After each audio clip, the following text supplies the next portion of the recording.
Check, check. All right, welcome in, everyone.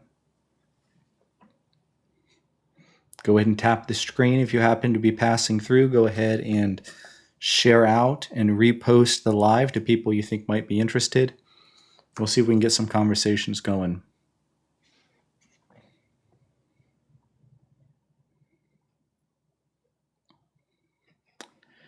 All right. Let's see what we can get happening today. Let me know if I'm quiet or too loud or echoey or anything like that.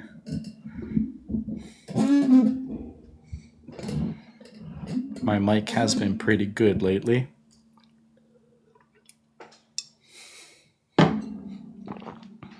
Hi, sir. Good to see ya. Hey, thanks for the likes. I appreciate it. Yeah, guys, tap the screen, share out the live, repost a story, all that kind of stuff. Oh, hey, thanks for the roses. I really appreciate it. I think you're the first person to scroll in yet this afternoon. Sorry if you hear thunder in the background. It is storming here.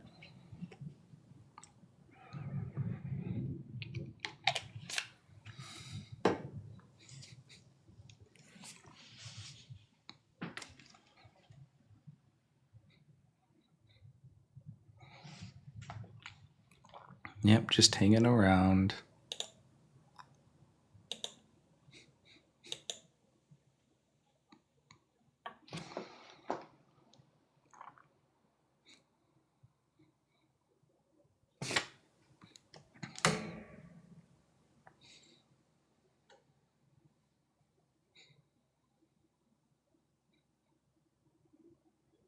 It is not pushing me in the algorithm at all.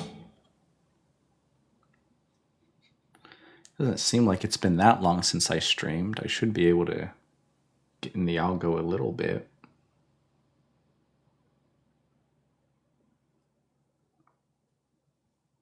I don't know what's going on. Yeah.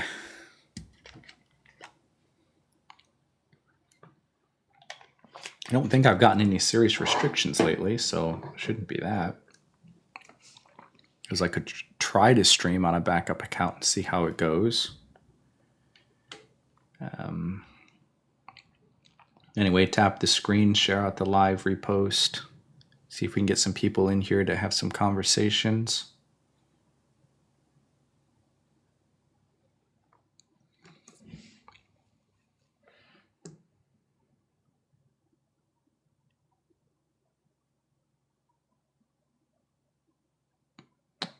Right.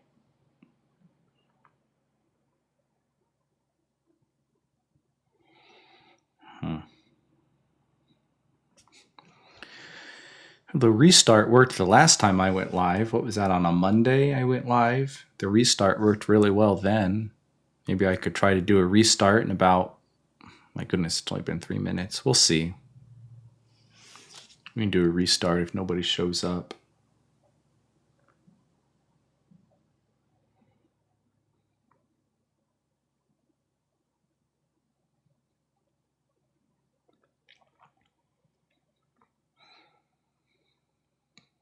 No sound detected. Yeah, well, I'm not getting anybody in here. Not a single person.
Yeah, I'm not getting traffic today. I don't know how I got so banished by the algorithm.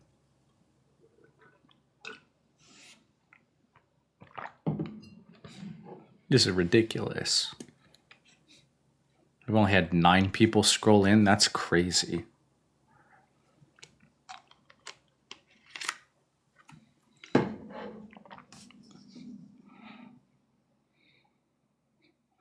Yeah, I've only had 9 viewers in the last 5 minutes since I started the stream.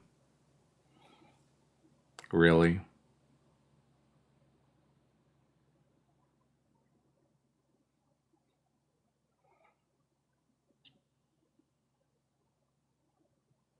Crazy. Well, we'll see. Sure, we'll get somebody in here soon enough.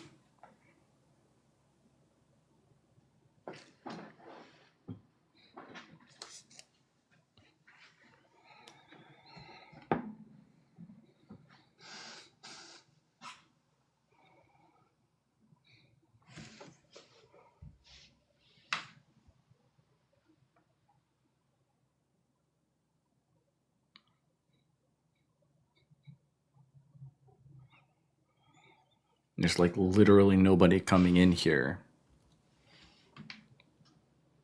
I can't even complain to my audience for not interacting enough. I literally have no audience.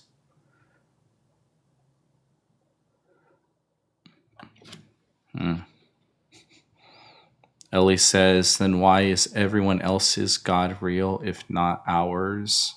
I don't think that any gods are real. I just happen to have good information that the biblical God is not possible.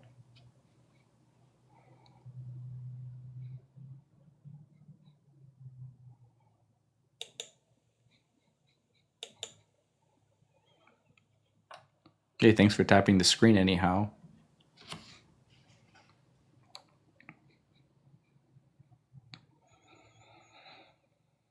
Maybe your point of view will change. Okay, yeah. I mean, the reason that I think the God of the Bible is impossible, or that more specifically, it's impossible for the biblical God to exist, is that I think it would entail a contradiction.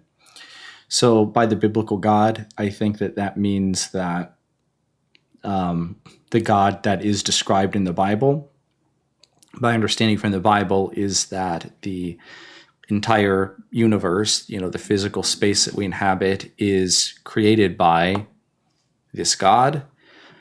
And so anything which happens within, this physical universe territory would be something that's the result of the actions that the biblical God is responsible for doing. Now, the issue is it's on this backdrop of this universe that this God is said to have created. Within that, we see what I think are very clearly actual contradictions. So, for example, in the books of Samuel, we're told, that Jesse had exactly 7 sons, no more, no less. And then in the books of Chronicles, we're told that Jesse had, it's the other way around. In Chronicles, it's 7. In the books of Samuel, it's 8. And so, either Jesse had exactly 7 or exactly 8. Hey, what's up, Big Rip? And so I would say that would be just the a claim of a real contradiction, right? And on the one hand, we're told exactly 7. On the other hand, exactly 8. 7 doesn't equal 8. So you can reduce that to a P and not P by 7 combined with the proposition not 7, right? And so, yeah, since that's impossible, then I would just say that for the God of the Bible to be real, that claim is itself an impossibility. Good, I'm glad that makes sense.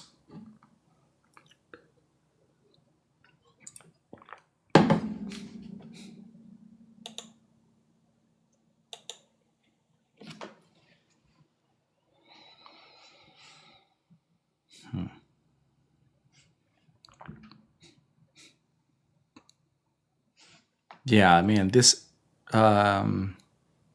don't know why that is. I can move this up a little bit. Yeah, I've literally only had 22 people scroll through since I started this live 10 minutes ago. So the algorithm really doesn't like me for some reason. The Bible says the body is now God's temple and it motivates you to exercise and be healthy.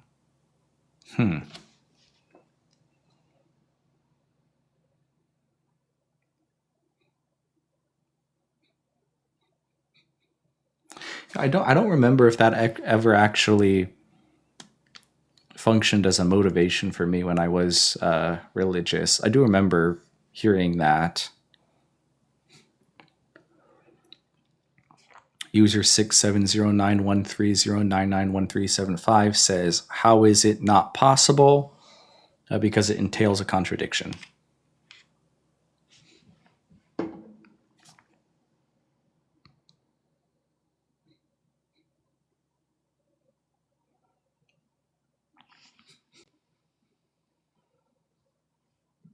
Big Rip says, was that alcohol? Dang, bro. Yeah.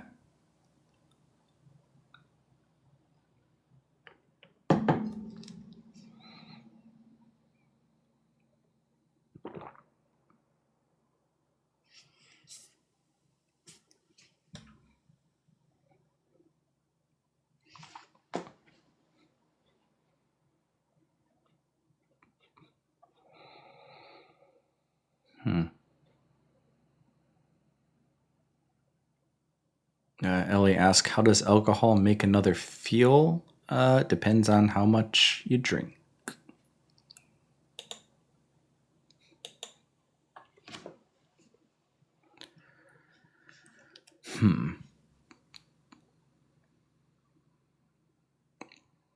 Yeah, you're welcome, anybody, to hit. I mean, I hope my request box is open. I think it is. I've never had a problem getting people on the multi-guest. Yeah, it says I can invite people. I'm just not in the algorithm at all. It hasn't pushed this out to almost anybody.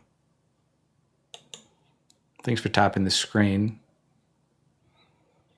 Oh, there is no request box?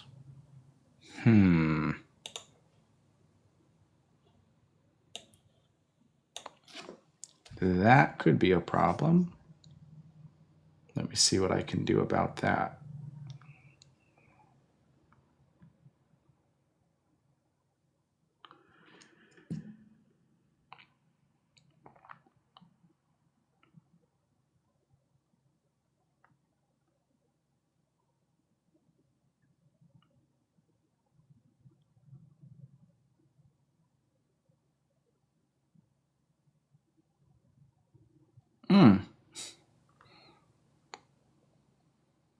The algorithm hates yours as well. Oh, I didn't. Am I following you? I don't know if I knew that you stream. I'll follow you.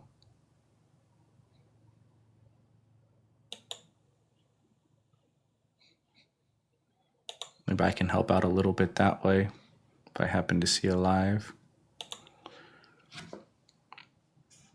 My backup account is showing me that there's a request box. Or, I mean, not a box, but the icon looks like it's there.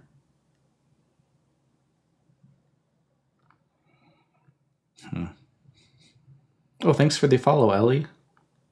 Appreciate it. Oh, now we're getting a couple people in here. Still not great.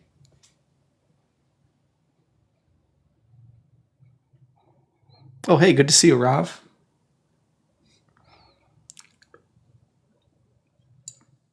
I follow Rav around everywhere on TikTok. Oh, make a live goal. See, why don't I think about that kind of thing?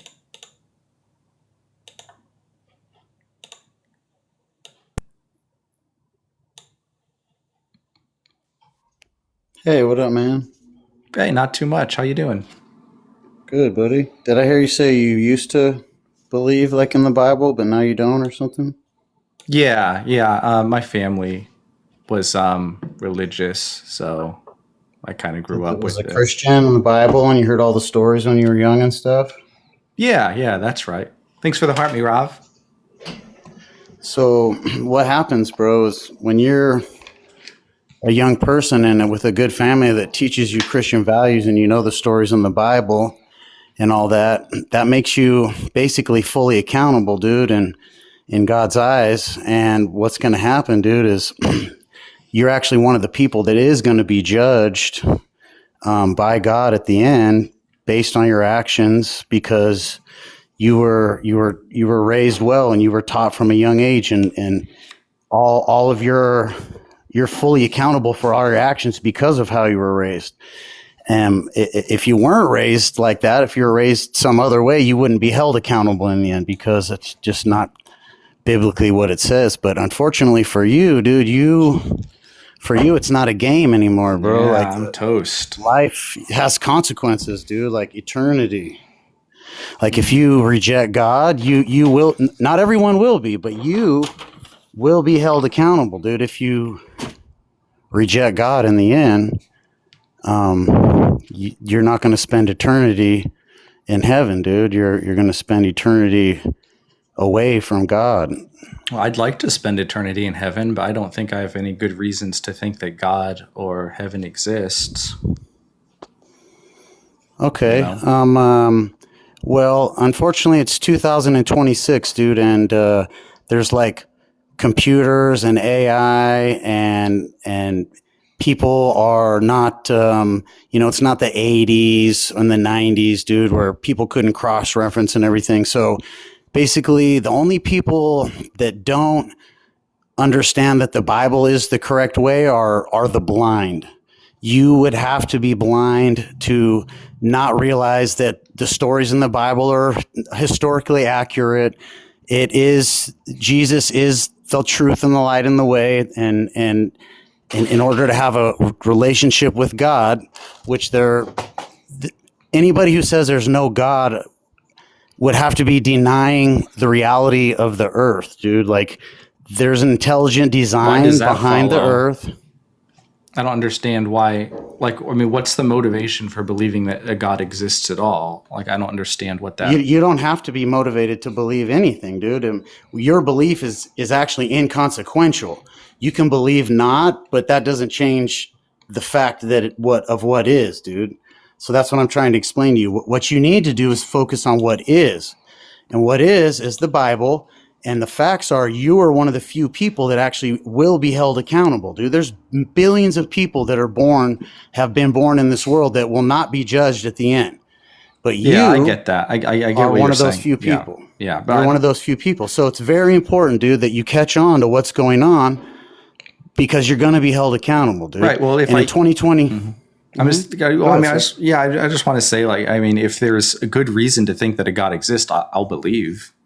But I don't think there are. So, I mean, I guess, like, do you have a good reason to believe that God exists? You don't have to believe that God exists. It's a proven. It's not 1980, dude. It's a proven fact that God exists. Any smart person. Read a Modern Science magazine, dude. You're just behind the times, bro. Like maybe you're like 5 years behind the times. But is God a scientific fact? Yes, God is now a scientific fact. In 2026, unfortunately for people that just are not current with what's going on, God what they say is that it has to be a simulation. This earth what they call it is a simulation. Okay. Even something closer to like a matrix reality would be closer to no God at all. Like no God is impossible. What you're saying, like that there's no creator, it can't happen, dude. Like there's no functional mind that thinks that rocks will stack themselves into pyramids, dude. Rocks do not stack themselves into pyramids. In fact, if humans pile rocks and they're left alone, they will dissipate. They don't stack up higher. They go down, dude. So there's no way that any intelligent design could ever have existed in anything ever without a God. So to believe in God or not believe in God, you just sound stupid, dude. Like there's definitely a God. Now, That's not well, arguable. if it's so obvious, why can't you produce an argument then? What do you mean? Dude, ask your AI, bro. Go on Chat GPT and ask them, is it possible that this universe came from no creator? And it will tell you no, it's impossible. I don't need to prove that there's a creator. I think your topic of the biblical God is not possible. So for you to say there's no God at all is beyond ludicrous. Now, we can argue about What's the the biblical evidence? God. What's the evidence that there's a God? You're the fact that you're looking out of your eyeballs, dude. Like each eyeball you have is more complex than any jet fighter that any man has ever created, dude. The neurons, the circuits, the pathways, everything in each eyeball is more intricate than the dopest jet fighter that's ever been created. Just your little eyeballs, bro. Not to mention the whole rest of you. Right. So, but I mean, like, what's the argument that there's a God? So open your eyes and use them. And my eyes are open. Go ahead. So, I mean, but like, what's the inference from I have eyes, they're very complicated, to there must be a God?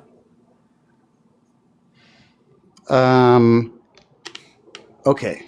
What is your argument? That there's no God, no creator? Is that what you're saying? I mean, I'm asking you, you're saying that it's so obvious. I'm asking you to produce an argument or evidence. The earth itself, dude, is the evidence. You don't need any more evidence. Like if you look at the vascular system of a human being, there's no way. Yeah. So the complex systems don't just evolve, dude. They have to be created. The person that says evolution has been debunked, bro. Within the last couple years, I'll give it to you. Within the last few years. But now no one believes in evolution. It's a ridiculous idea that things slowly mutated to get better. Things that mutate get eaten, dude. By dominant predators. I mean, I don't think that that's true, but I can grant that. I still don't know where you're getting the idea that there's a God from. Like you're saying all these things about the earth and about eyeballs and evolution not being true. I need the inference that there is a God from that. None of that convinces me that there's a God. So the biblical God has come down to earth many, many times, dude. And he parted the Red Sea. He freeing the Egyptians. He brought down the walls of Jericho. I grant all of that.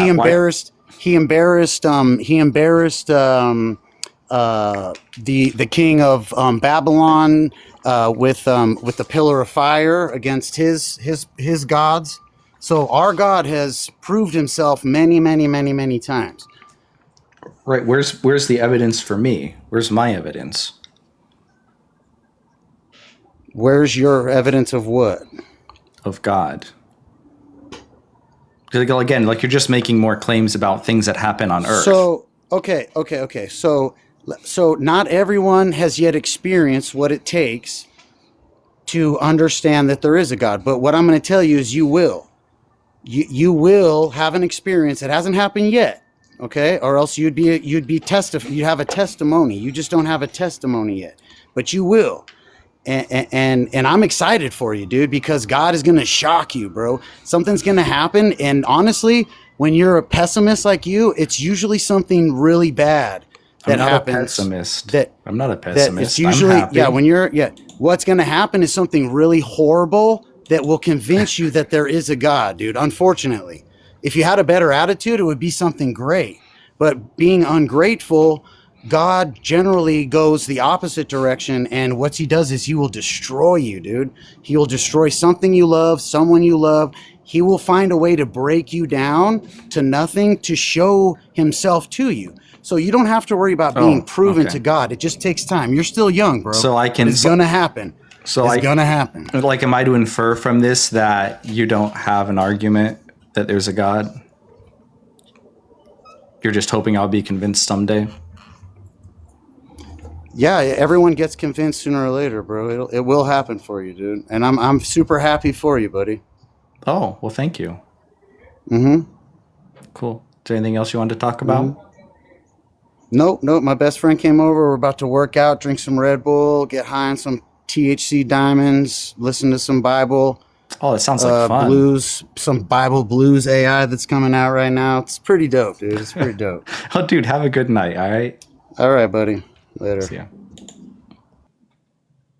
I think Yedidia Hamashiach is next in line. Hello. Can you hear me, Yedidia? Yes, I hear you. Is Jedediah, but I hear you. Yedidiah? Awesome. What's on your mind? Okay, so my first question is, why don't you believe? That's my first question. Before I have a 3-part answer to your question, but I just wanted to know Sure. Yeah. your reasons. Yeah, I don't think that there's good evidence that a God exists in the first place. And so I think that just on the surface of it, like the claim about what God is, we have very low very low reasons to think that such a concept would actually exist in reality. And I think when it comes to the Bible, you're first of all, just decreasing the probability because you're adding a lot more claims, and they're doing very, very little to actually explain anything about the world. So decreasing the probability even more. And then I think that the biblical God specifically is really impossible because the way that I define the biblical God requires basically that every claim that the Bible makes to be true, and the Bible makes claims that are contradictory, they can be reduced to the form of P and not P. And since a contradiction is impossible, the conclusion would be that the God of the Bible is impossible. Okay, I get where you're coming from. Okay, so for me, can you hear me? Yeah, you're good. Okay, is my volume good? Is it Okay. clear? Yes. Okay, so for me, I'm gonna use science, I'm gonna use history, and I'm gonna use geology. Okay, Okay. to make my point. Okay, All right. so in science, what is the theory that they use for creation of the universe? It's the Big Bang theory, right? Yeah, as far as I understand. Okay, so I'm gonna read to you the Big Bang theory, what the Big Bang theory says, and then Okay. I'm gonna read Genesis, after I read the Big Bang theory. Is that cool? Yeah, you can read both of those. Okay, so the Big Bang theory says, hold on, it's pulling up now. I'm sorry. It says began approximately 13.8 billion years ago, an infinite hot dense singularity. So from a single point, out of a bright light flash, everything came into existence. Right, rapidly expanded and cooled, eventually forming the stars, galaxy, and planets that we observe. That's the Big Bang theory, right? Sure. So Genesis says, is that not the same thing as Genesis? Is just missing the Most High said, "Let there be light," and out of nothing, everything came into existence into a flash. I don't So think it says that's that. one. I don't think it says that in Genesis. So I'm gonna read Genesis. Hold on, I'm gonna pull up Genesis. All right.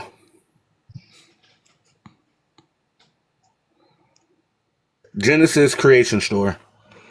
I'm sorry, I got my phone right here. Why I say?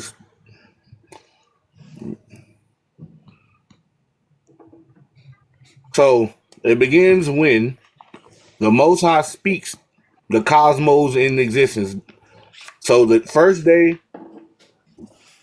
God creates light that divided day from night. Is that not like that rapid expansion of what it said, a hot, dense singularity, and then everything cooled?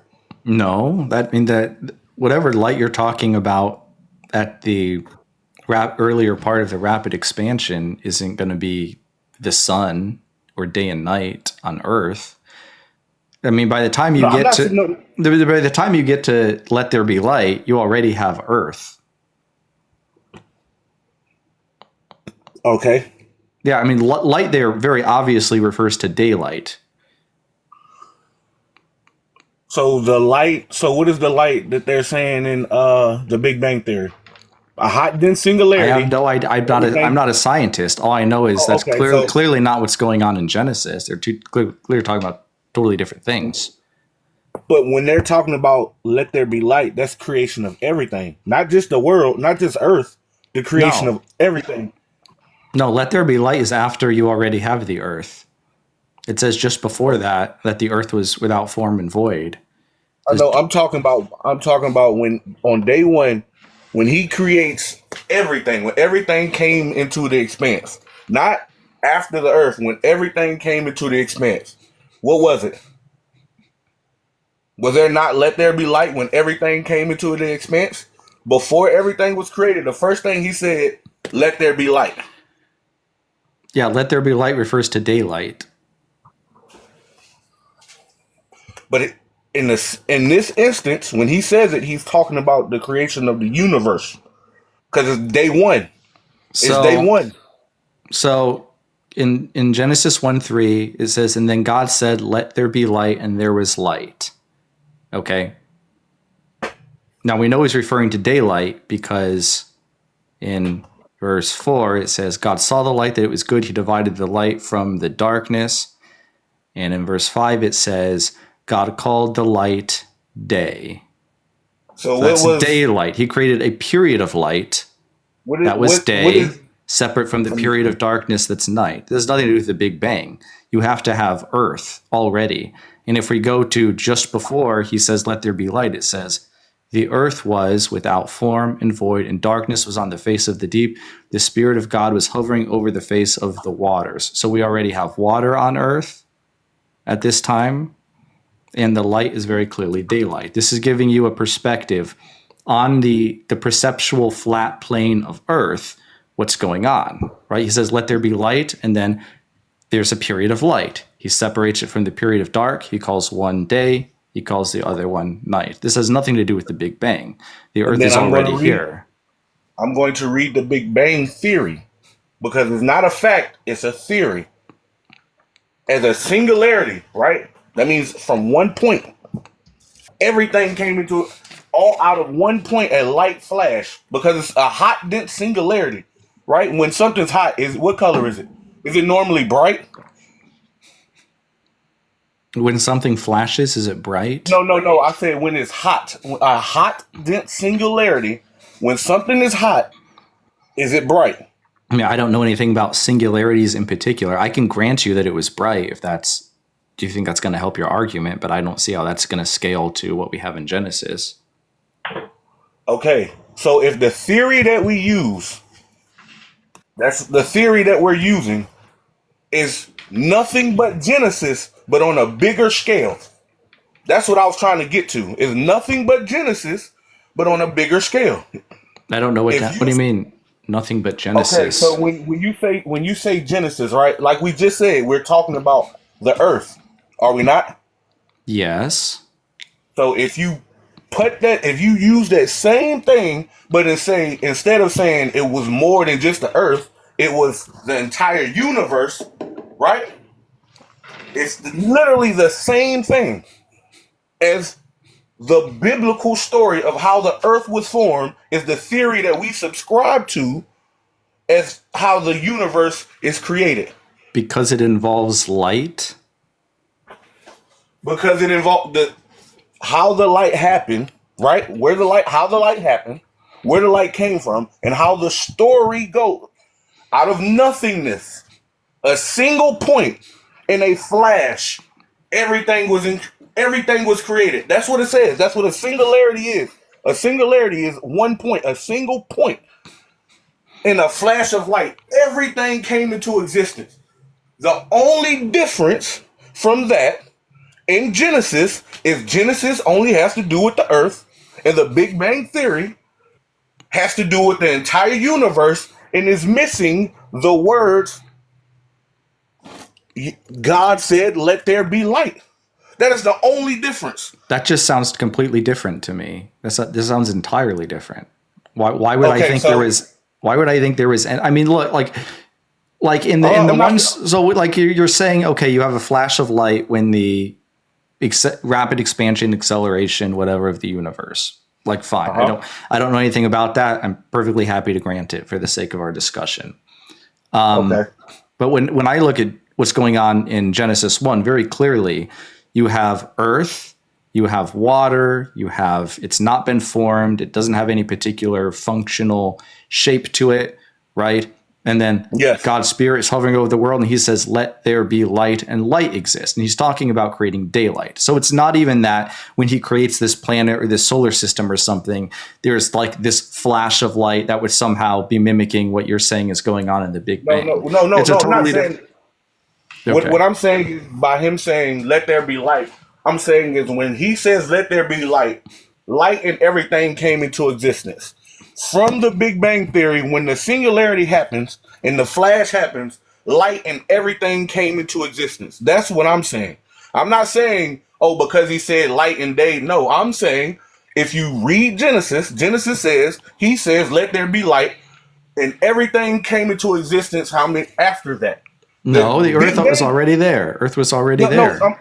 yeah, the Earth is already there, but everything else And comes water. into everything else comes into existence, right? I mean, not even immediately. He still has to call everything else into existence after. Yeah. So the only parallel you showed me is that when they describe the Big Bang, they use the word light, and when God creates the universe, he uses the word light, and it has a completely different sense in both of these cases. Why is it any of this evidence for God? Okay, so when the Big Bang happened, right, and the expanse, which everything came into existence and started to expand, it didn't just come into existence and everything was formed. No, it took time for everything to form. So I grant you that, right? Yeah. But if you were reading both side by side, right? And you didn't, let's say for sake of argument, I'm trying to teach it to you, right? And I read to you where it says, this is what Yahweh says about let there be light, and everything came into existence after he said, let there be light. And then you go read the Big Bang Theory. Well, the Big Bang Theory says from a singularity, there was a bright flash and everything came into existence. Wouldn't that be the same thing as him saying, except for the part that's missing, let there be light? Nope, that's totally different. That's completely different. What's the difference? If both light was created on the first day, right? That's what I'm getting at. Light was created on the first day. Day one. It doesn't matter where it happened at. Day one is what? Let there be light. The Big Bang Theory says what happened? Out of a singularity and a flash of light, everything came into existence. Genesis, God said he's let there be light, and he divided the night from the day. Right? Yeah, so the light in Genesis is referring to what? The light is light in general. The light. It doesn't matter what it's referring to. Is their story? Is it okay? No. Is their story not? Is that story not similar? In the most uninteresting of ways. I mean, they both have the word light. And what else? They both have a single starting point where there's nothing. There's a void, and out of this void, a flash of light happens, and everything comes into existence out of this void. Right? That's the Big Bang Theory. Out of a void, a singularity, bang, everything came in and cooled in the expanse. Right? That's just absolutely nothing to do with what's going on in Genesis, though. As I already told you, Genesis is long after what you're describing. But what I'm saying, happened. no, I'm not saying that Genesis in the Big Bang Theory. I'm saying the Big Bang Theory is nothing but Genesis on a larger scale. Is it not? If you take away the earth, the part about the earth, you don't read that part. You don't put that in there. But you take everything else. The reason why I say that, because if you take away that part, right? And when I'm saying that the Big Bang Theory is nothing but Genesis on a larger scale, out of nothingness, there was a void. A singularity, a light came and everything came into the expanse. Now, I'm not saying that everything was created and, the earth is formed and all. No, that's not what I'm saying. What I'm saying, I'm Fine, talking about. I can grant you that they're vaguely similar. I don't think I'm going to see it as being as interesting as you do, but like what's the Okay, reason I should gather from these vague similarities that there's a God? okay, that's the first part that they took, right? If it's not true, why would they use it? Not only in science. Now I'm gonna show you the hit. Now I'm going to show you the history, right? So Wait, we learned so about. how what Hold on. I'm about to show you. I'm about to get into it now. We learned when we got into history. We learned about the transatlantic slave trade, right? Did yeah. we not? Yeah, Okay, I'm yeah. gonna read. I'm gonna read what happened during the transatlantic slave trade.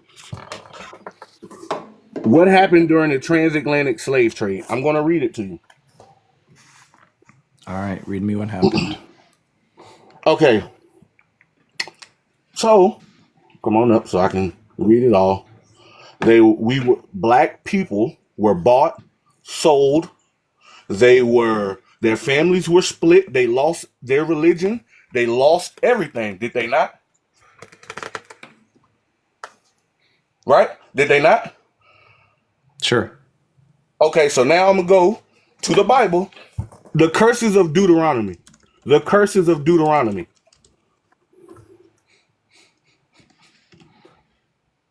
Okay, so now we're gonna do the curses of Deuteronomy. Dishonoring parents, moving a neighbor boundary mark, misleading the blind, perverting justice. Well, oh, I'm sorry. These are the curses for disobedience. I'm sorry. Uh, we lost our land. We got war and captivity. We became slaves. We were sold to a distant land, to a land with to a foreign tongue that we've never heard. Right. So if they taught us the transatlantic slave trade, which is you'll be bought, sold, you'll lose your land,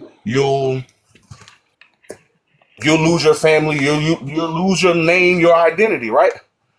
And the curses of Deuteronomy, if they tell us the same thing, which came out before the transatlantic slave trade, So where's could the you say curses? What am I supposed to be looking at in Deuteronomy? the curses of Deuteronomy are you will be bought and sold to a nation, to a land with to a land with a people with a foreign language that you've never heard. You will be sent back to Egypt by ships, right? By ships.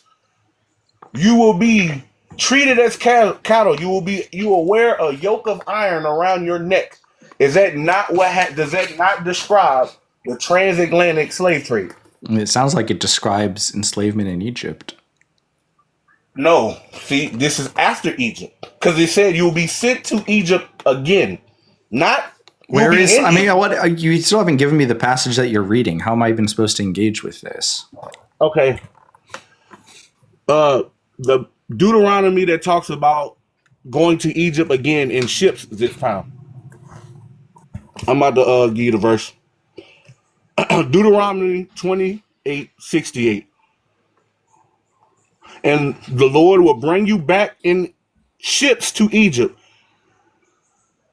a journey that I promise that you never make again, and there you shall offer yourselves for sale to your enemies as male and female slaves, but there will be no buyer. Right? So the history that they teach us is the history that's in the Bible. Is it not? Could you not say that? That's another again, that's similar. I'm gonna use what you say. That's similar, but again, if it's not true, why would they be borrowing from a book that's made up if it's not true? And they teach it to everybody. So because it says that the curse for disobedience is going back to Egypt in ships. Not just that. Not just you will lose your land, you will lose your name, you will lose everything. I mean, this is literally not even what the transatlantic slave trade is. What was taught in the transatlantic slave trade? What was taught? Our families That the were split up. Israelites were sent to Egypt in ships? I don't think so. So when we bring it up, what do they say? Even in school, yes, it was the blacks sold the blacks that were what different, that were priests, and they were different from the other black. They didn't sell the blacks that were like them. They sold the blacks that were different, right? Now, if we go back to the 1700s and we look at the maps, you can do this. You can do this. When you look at the maps, Nigeria used to be called Negro Land. I'm sorry, I don't want you. It used to be called Negro Land. When it was called Negro Land, it was also called Wuda, or the last kingdom of Wuda. And these are Okay. maps that they have from 1700s, right? When you start the transatlantic slave trade, is Nigeria a stop? The first, one of the first stops. Okay, look, I don't think we even need to get into the weeds on all of this. I No, mean, I'm not trying you to get into seem to it. be, I'm just, yeah, no, and I understand. You're trying to make the connection stronger. I think we can both acknowledge that this is very clearly, I think, like the first point that you brought up, just like a vague similarity. Sure, like I'll grant you, there's similarities. You have the ships, you have okay. losing their land. These similarities are just completely uninteresting to me. I mean, again, like, where's the inference that I'm supposed to Okay. believe in a god now? I'm not finished. I'm not finished. That was history, and that And was we science. have to do geology now, right? Yes, now I'm about to do geology. Yep. Okay, Yep. so All now right. Here we go. when you look up the sites of where Sodom and Gomorrah were, do they not find 98.8 90 is either 98% or 99% pure sulfur balls in the area? My understanding is that they do, and that there's like a really good natural explanation for that. Okay, it's gonna go to my. So I want to hear your explanation, because then I have another one, and I want you to describe that one. Well, listen, I don't like. I mean, the thing Oh, is, my understanding is like that there is an explanation for it, and I'm happy to accept like what the scientists are saying on that. But like, I don't even need to do that. I can totally grant you that this is exactly describing some terrible volcanic destruction of two cities, and that Genesis is recording it. Like, I'm perfectly happy to grant you that. So what okay, I want is the inference to God exists. okay. So now you granted me those. The same stone that Moses struck in Horeb. Did they not find that stone? Sorry, the what?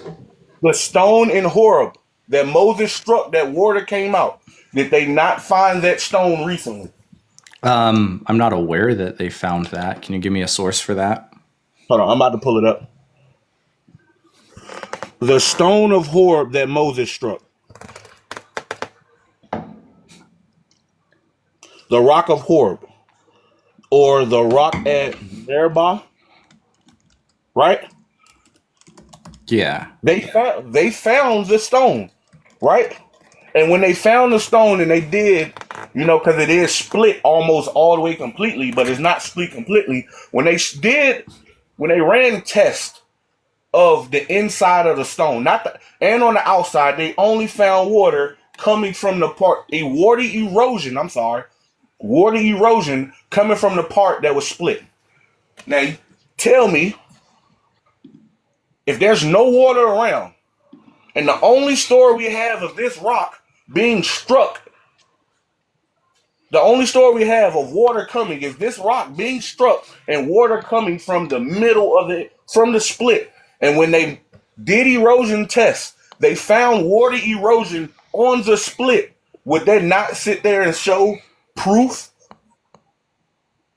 And then on top of that, wasn't it Mount Ararat where the Most High came down and the mountain was burned? And if you go to the top of Mount No, Ararat, that wouldn't be a rat.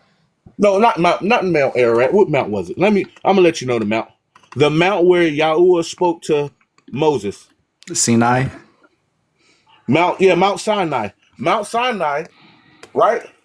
Still burned to this day. The top of Mount Sinai is still burned to this day.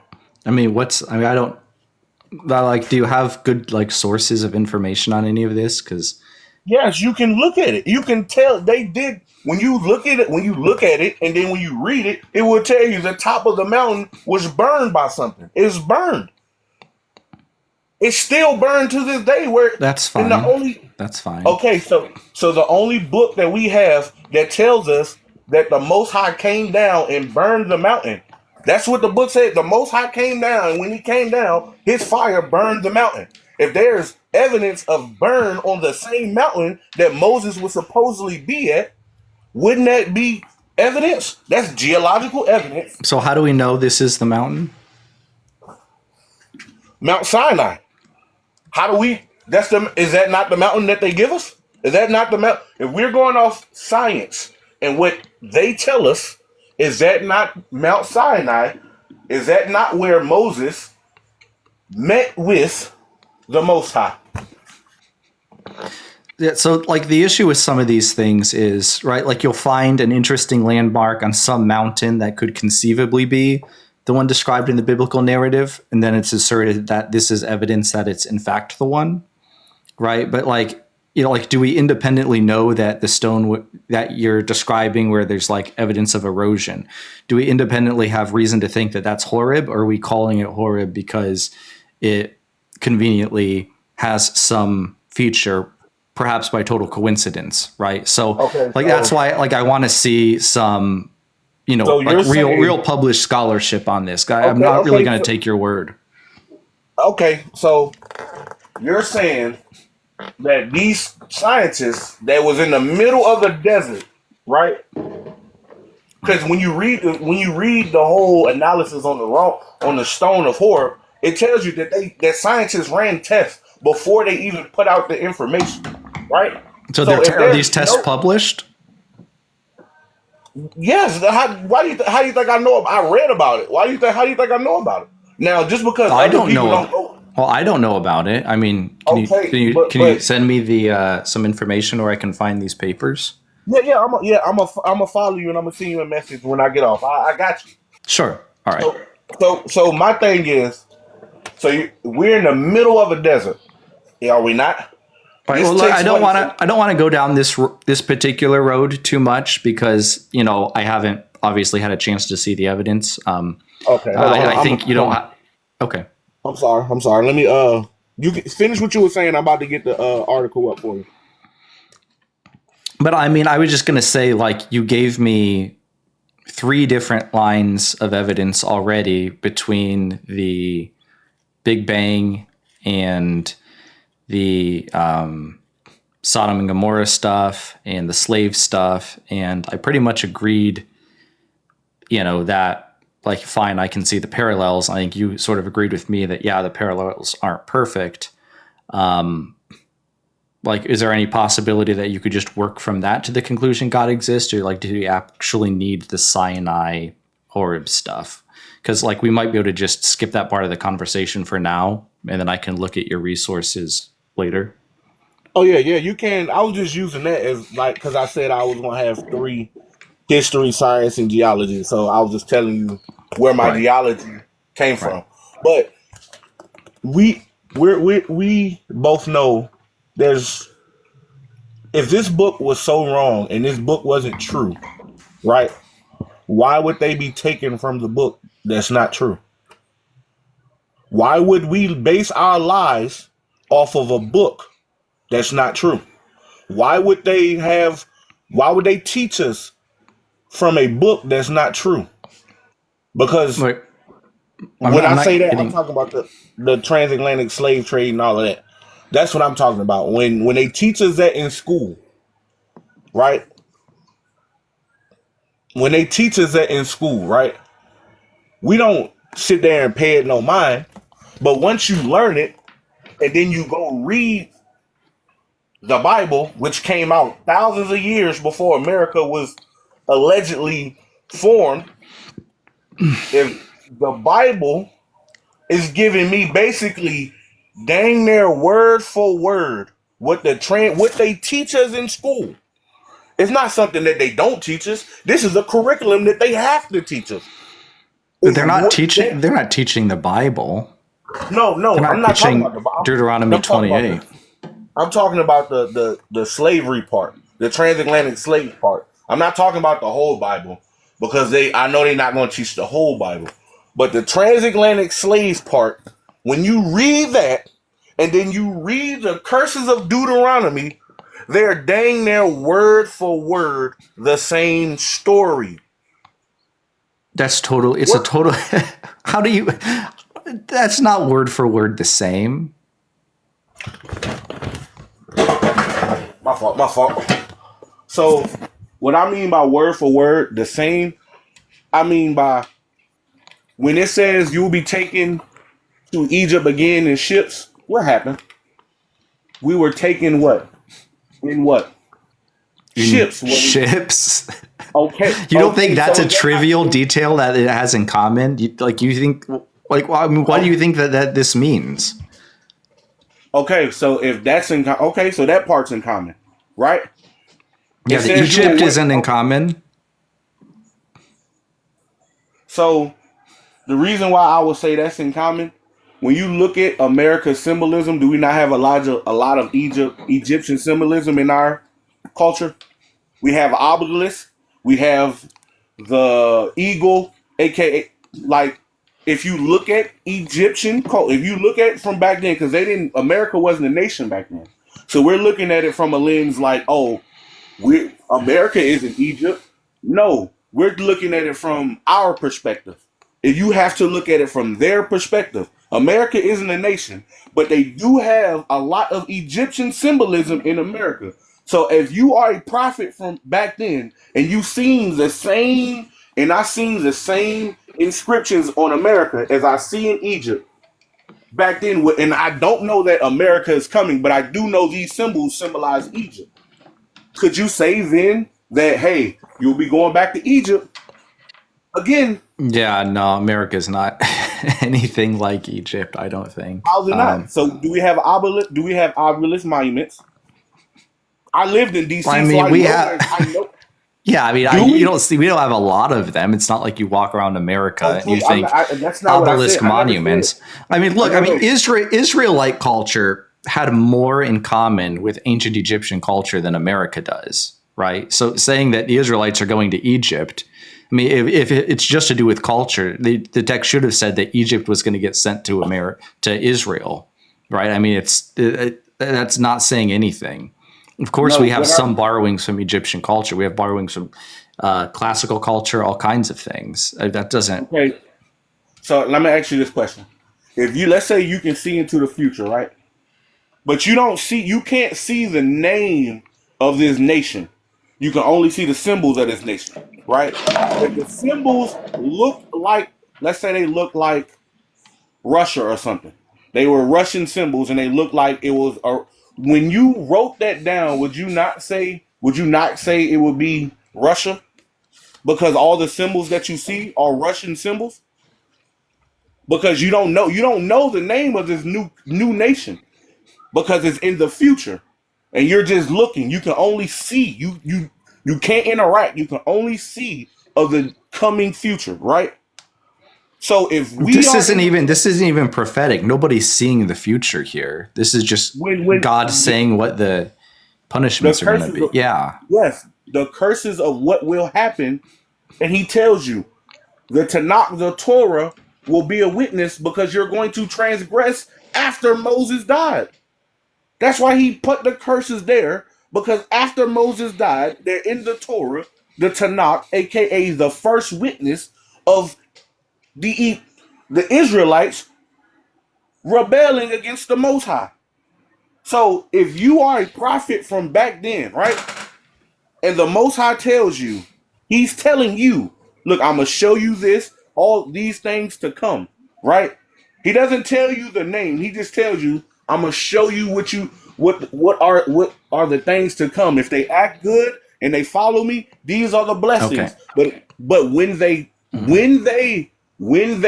transgress, these are the curses that are going to happen, right? So here's the Israel. problem. Here's the problem, I think. Like I could grant you that it's possible, right? I mean, anything is possible, right? Maybe God inspired this book, this Hebrew Bible, right? And God, his way of communicating what was going to happen in the future was to use the word Egypt, mention the ships, do all of these things, right? The problem is, I'm somebody who isn't already convinced of this, and so Okay. it's going to have to be more than vaguely possible to convince me. Like, do you understand what I'm saying? Like, from my Yeah, I get what perspective, you're saying. yeah, the connection is obviously not going to be strong enough to convince me that this God is real. Okay, so now we're going to go to Revelations. In Revelations, where he sees a statue and they bring a statue to life, would you not say that would be AI technology? Would you? What? If you see it, What?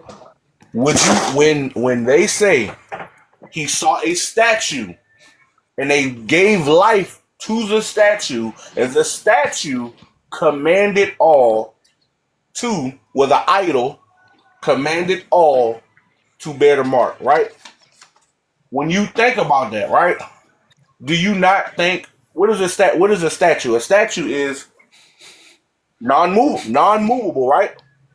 So if I again, we're looking at it from back, they don't know anything about robots. Robots is not even in the Hebrew technology, Hebrew word, I don't think. No. So, okay, so if I see a, if I'm looking from the past, right? I'm looking from the past to again to tell you what is to come, not what's going on, what is to come. And I say, hey, I seen a statue, and they gave the statue life, and out of the statue's mouth spoke to all to get the mark. When you Yeah. see, when you read that, what would you think it would be? Knowing the technology that we have, what would you think that is?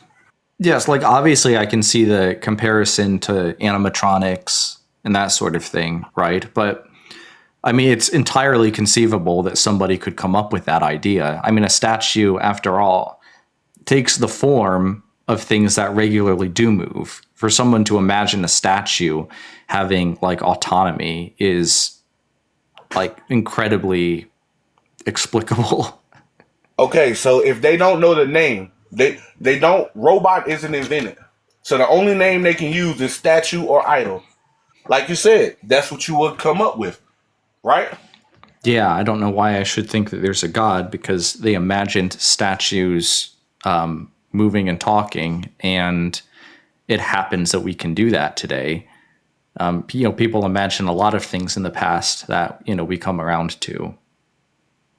Okay, It's almost as if the people doing the imagining are also the people doing the creating. We're part of the species that had those imaginations, and when we got the technology to do it, we did it. And I okay. don't think I need to believe in a God to understand that. I'm not. I'm not saying you have to believe, but what I'm saying is, if one thing we both know, Is two it? people Well, aren't going to tell. Oh, I'm sorry. Go ahead. Go ahead. Go ahead. I was just going to say, like, do you think it's more rational to believe that there is a God than to believe there isn't? I think it's more rational if it depends on the person. Because if you haven't experienced, then yes, it's more rational for you to sit there and say, Yeah, I mean, there's no. given the evidence that you have, do you think that believing in God is the most rational thing to do, consideration of that evidence? I would say yes. Right. So, Because like, the evidence that you gave me obviously isn't going to rationally justify believing in God, as I pointed out. So, like, is there different evidence, or is there like an argument for why the that reason why I evidence say that, entails God that I'm just not seeing? the reason why I say that, because if we don't, one thing I know, if there's no truth in it, there's no that we're not like the story is going to change. If it's not the truth, the story is going to. One thing about it, the story is going to change. So when I look at the burden of proof, right? When I look at the Big Bang Theory and I see, okay, so this is nothing. All they did was take off a couple words and put it on a grand scheme of everything, but it's the same thing as Genesis. That's one. Then when I go back to school, I say, hey, dang, I'm sorry. They taught us about this. They taught us this in school. They taught us about this. About how the people, when they went into Africa, these certain places, these names the modern names that they gave us, they gave us the modern names, right? That's where it started.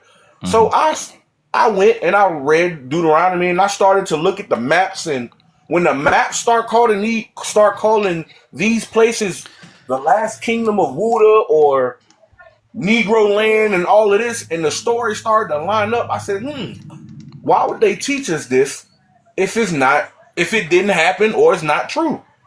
I let it go. I was like, okay, that's number 2. Number 3, when I went, because I was like you, I need evidence. What geological proof do we have that the Most High ever was here? So the first thing I read was when Moses was on Mount Sinai and he came down and he burned, the top of Mount Sinai was burned. So when you go look at Mount Sinai right now, the top of Mount Sinai is still burned. It's still burned. So after that, I said, okay, well maybe that's just a coincidence. I'm not going to jump off the deep end yet. Maybe it's just a coincidence. So then I read where they found Sodom and Gomorrah, they found 90. And yeah. So can I interrupt? Because I kind of think like we've been over all this, these particular points here. I guess like this cumulative case like just doesn't do it for me. The connections are, I just think, so obviously weak that like even a bunch of weak connections, it's just there's no way that given the information that you're telling me, that the most rational thing is to believe that there's an immaterial, supernatural mind that's somehow responsible for bringing about the universe. Or that like the Bible is true. Even though I grant you that there might be some miracles involved, it'd be more likely just using purely probability theory that it's just some supernatural being that is a lot less involved theoretically than a god, right? So, like I mean, is what you've presented to me the best argument that you have? No, what I'm saying is, if there was no connections, right? If it wasn't true, there would be no connections. It would just be like a regular fiction book, right? It would be a regular fiction book if it wasn't true. But why? I don't think that necessarily follows, right? Like you can have a book that is, it has a lot of details made up, but that also incorporates, reality. I mean, look at, say like Kurt Vonnegut's, Slaughterhouse-Five, right? It's biographical. There's a lot of real details about him. But it's very obviously fictional too, with the alien abductions and that kind of stuff, right? Like that's entirely conceivable and possible. And actually, we have actually evidence that people don't mind doing that sometimes. So, like the question is, with any given claim, what's most likely to be the case? And I think with most of like the Bible's like supernatural claims. We can't say, well, they said some things that are true, so all of those things, it's most rational to believe them. Like, it's absolutely not most rational to believe them. And again, even though I wanted to grant that, say, maybe Jesus did some miracles and had supernatural powers, it'd still be more likely that the man Jesus had supernatural powers than there's an immaterial mind that's responsible for creating the world, right? We'd still want independent justification for that. No. If there was no God, right? How could you have supernatural powers if it was just random? If everything was by random, as What do you mean? try to say. What do you mean by random?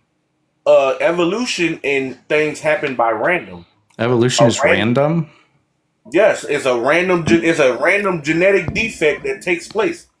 Is that not what happened? A defect? So we're going to hold on. So we're going to go to the turtles on Galapagos Island. And these are the same species, but one turtle's neck is longer than the other, right?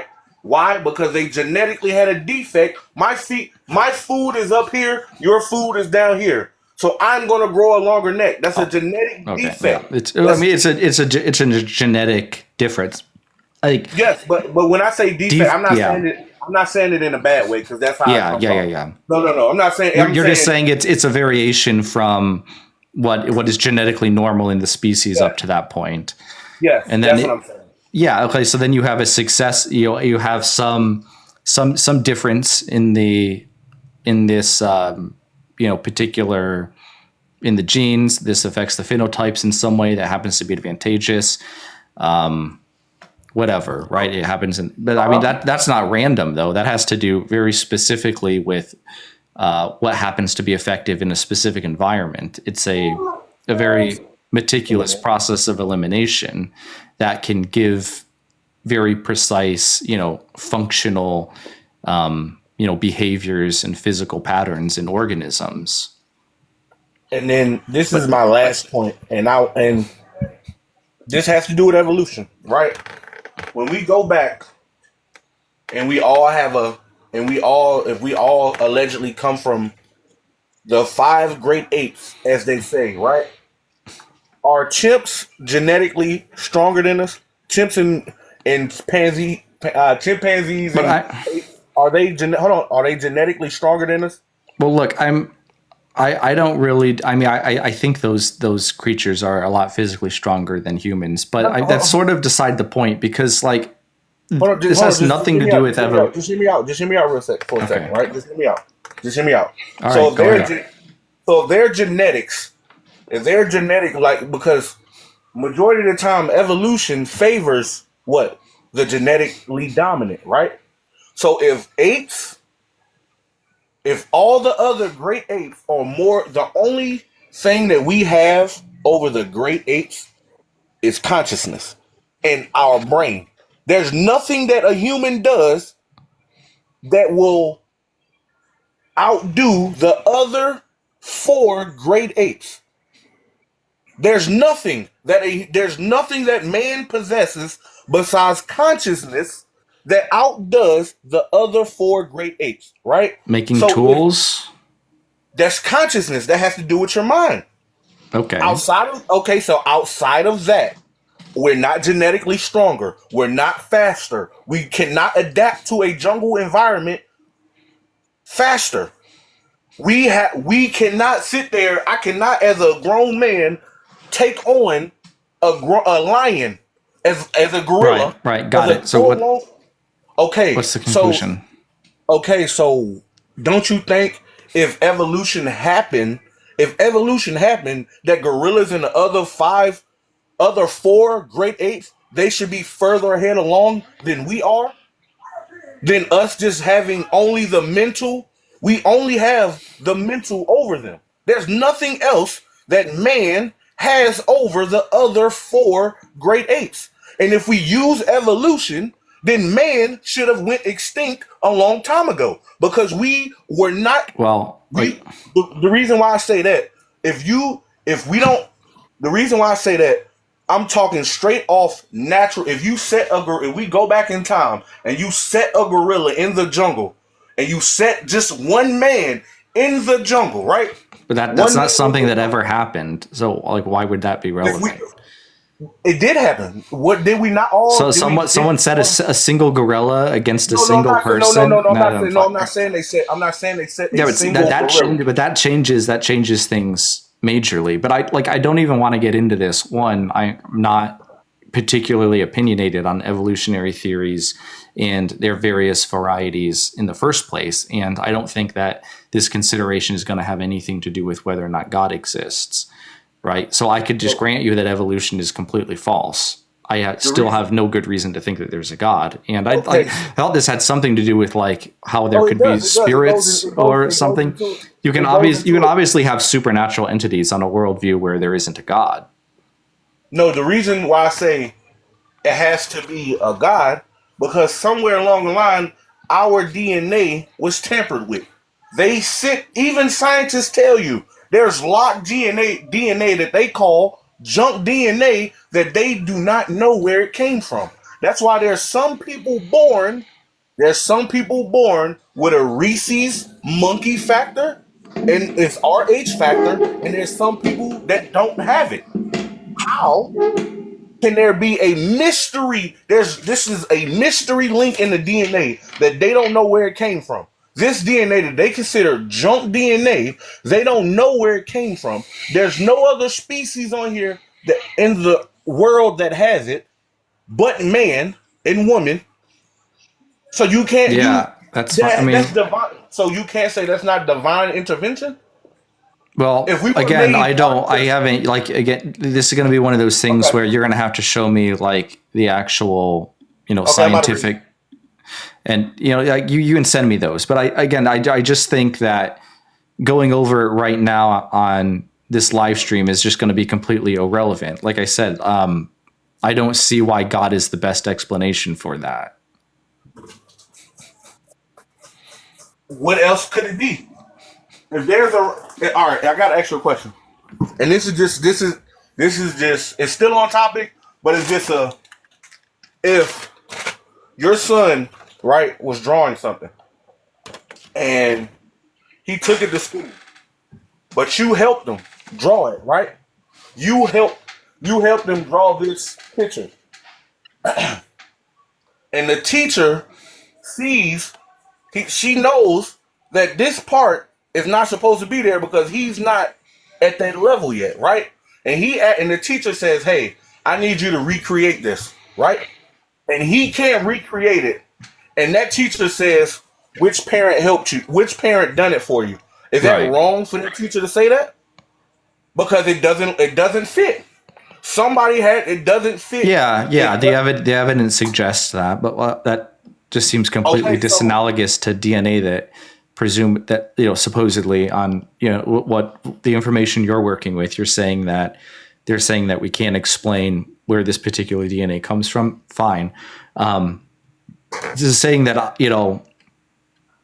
we have the teacher has very good reasons to think that a parent helped, right? They know that obviously kids have parents. And again, like the kid is asked to reproduce it and can't. I don't think we really have anything analogous to that when it comes to this DNA that you're saying shouldn't be there, right? did Like we have no good reason to infer God in particular would be the explanation for that, instead of some other possible explanation that we haven't worked out. okay, so I'm gonna go Genesis, and I'm gonna go off what Jesus or Yahusha says. Genesis says what? You were made in whose image? And he breathed what? His spirit into you, right? So when they say that, at that time, if you don't know about DNA, and I'm telling you that the Most High is in me, and I don't know about DNA and none of that, what could you infer in that time? What I would say back then, if my vocabulary is limited, right? And by limited, I mean it wasn't that many words used. So if the Most High says, "I put my spirit into you," right? Would you think he really put his spirit into you, or he put something into your DNA? Yeah, nobody back then would be thinking that something was put in their DNA. The idea that a spirit is associated with the breath is perfectly well understood within the ancient Near East, right? Breath is an ethereal, invisible force that is associated very directly with living, right? When you stop Uh huh. living, you stop breathing. And so the idea that some element of a god would be involved in animating their created humans, that's very common, right? We have blood of gods used to create humans in ancient Near Eastern myths. It's possible that the Yahweh figure was meant to be a little bit more transcendent, and so the idea of him just directly breathing in the spirit, you could understand how that might be part of it. But I wouldn't have any reason to think that some So, esoteric knowledge about DNA is involved there. so when he says, "I put a piece of me into you," is that not? What would you say then? I mean, I don't know what the context is in which he says, "I put a piece of me That into you you." Yahusha says you will do greater things than him, right? There's a piece of the Father that goes in, that lives in you, and you will do greater than Jesus. And he said it out of his own mouth. So I that don't means, know the passage, so you'd have to show me. oh, I'm gonna pull up the past. Like I say, I'm gonna send you all of this afterwards. Yeah. But what I'm saying is, if when he says that, right, the peace of the Father is in you, what is he talking about? If it's not, what is he talking I about? mean, If it it's not sounds the like Spirit, that could be reference to the Holy Spirit. Again, I don't really know the the Holy Spirit, passage. no, Yeah. the Holy Spirit did not come until after the Ruach did not come until after Yahusha or Jesus resurrected and went ascended into heaven. That's when the Ruach came. So before the Ruach, when he says a part of the Father is in you, what would you say it as? Now, maybe it's referring to the breath in Genesis. I can see where you're coming from with that. But if the Father, my understanding, I'm not gonna say my understanding, because the Ruach isn't there, the Spirit isn't there because everybody's rebelling. So I can't say it's the Spirit or the breath, because if So that you was the think case, it's DNA? I got it. yes, because if you look at what's going on around at that time, there were lawlessness Yeah. So running look, about. I'm seeing that you have a lot of, again, like particular things that you connect to, stuff, whether it's in science or in history or whatever, right? I hope you can at least appreciate my perspective as someone Yes, who, I do. I do. I love yeah. it. I like this conversation. And did you know in the Bible that they took out where the Israelites fought against AI?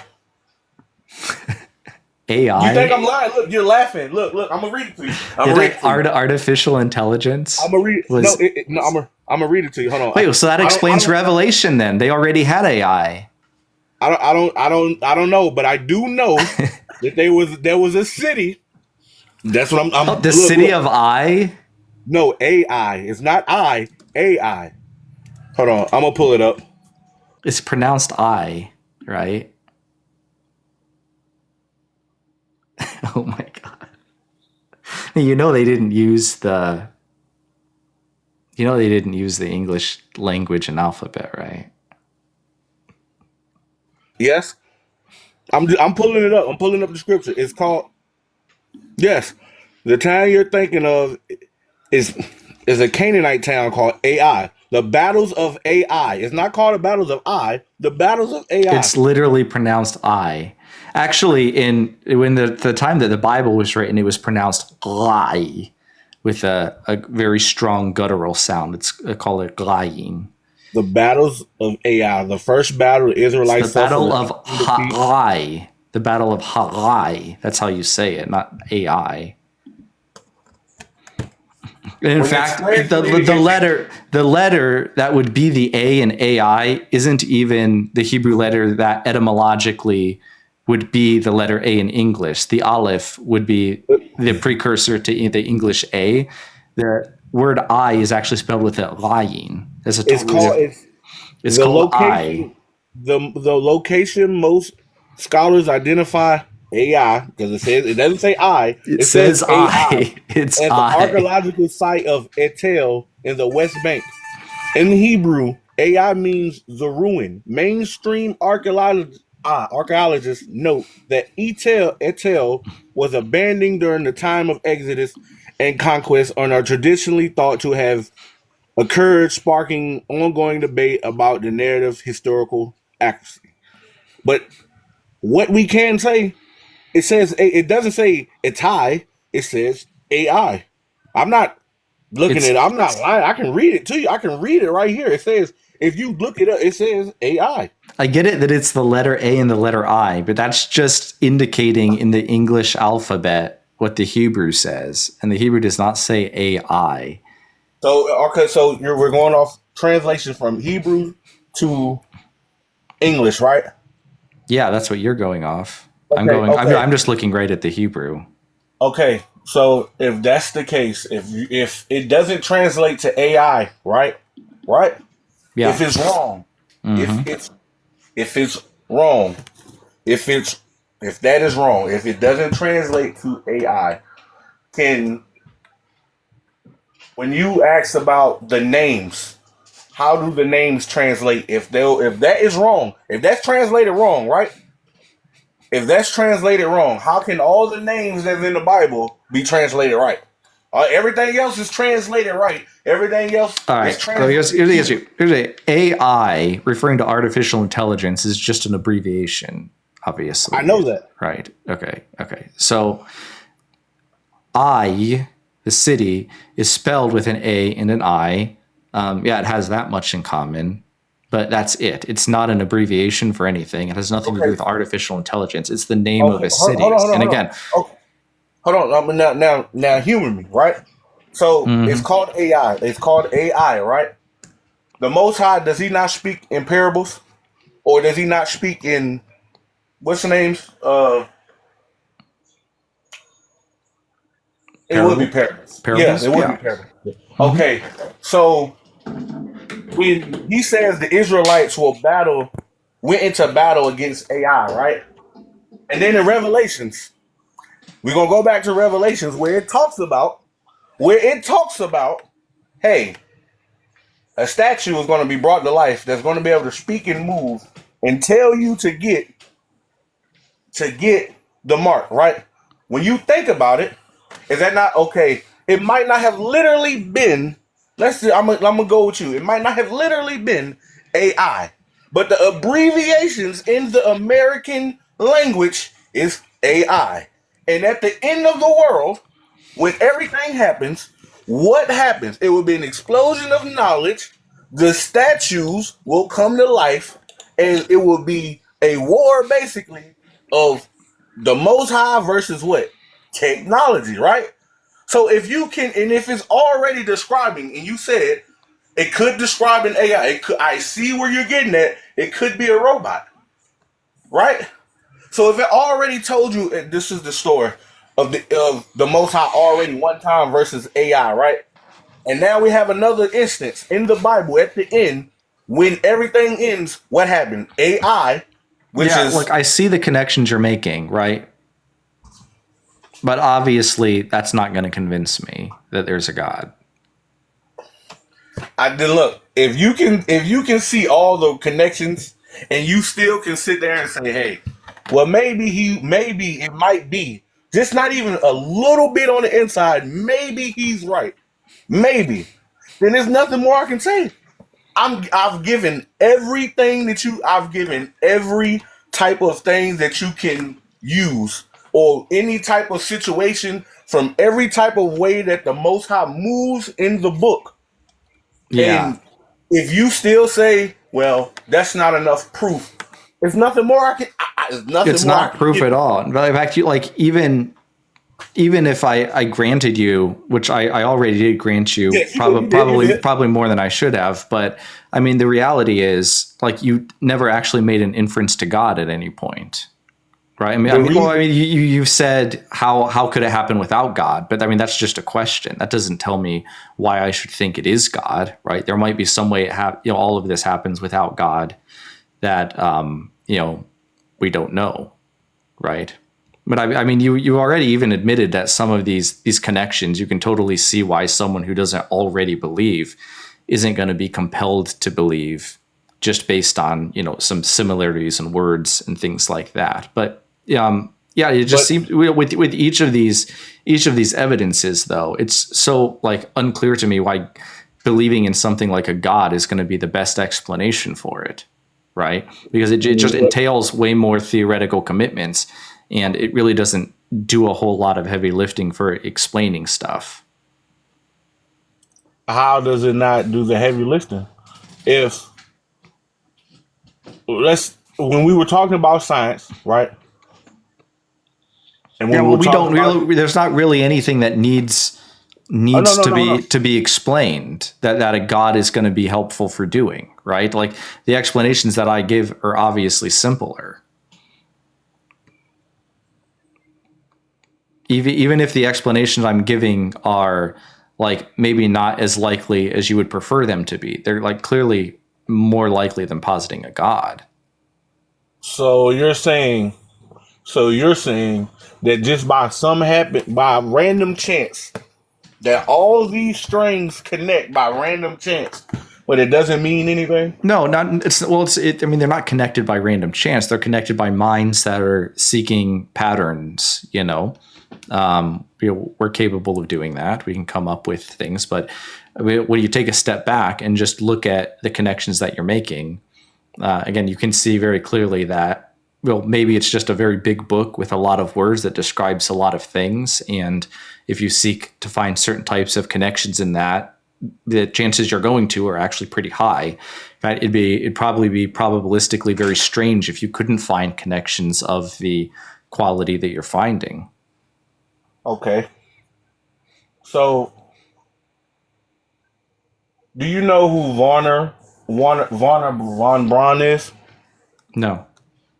Okay, well, Warner von Braun was the creator of NASA, right? Okay. And on his tombstone, he put a psalm on his tombstone. And Okay. the psalm says, hold on, I'm gonna read it because I don't want to be wrong. So I don't want to be wrong. I'm gonna read it.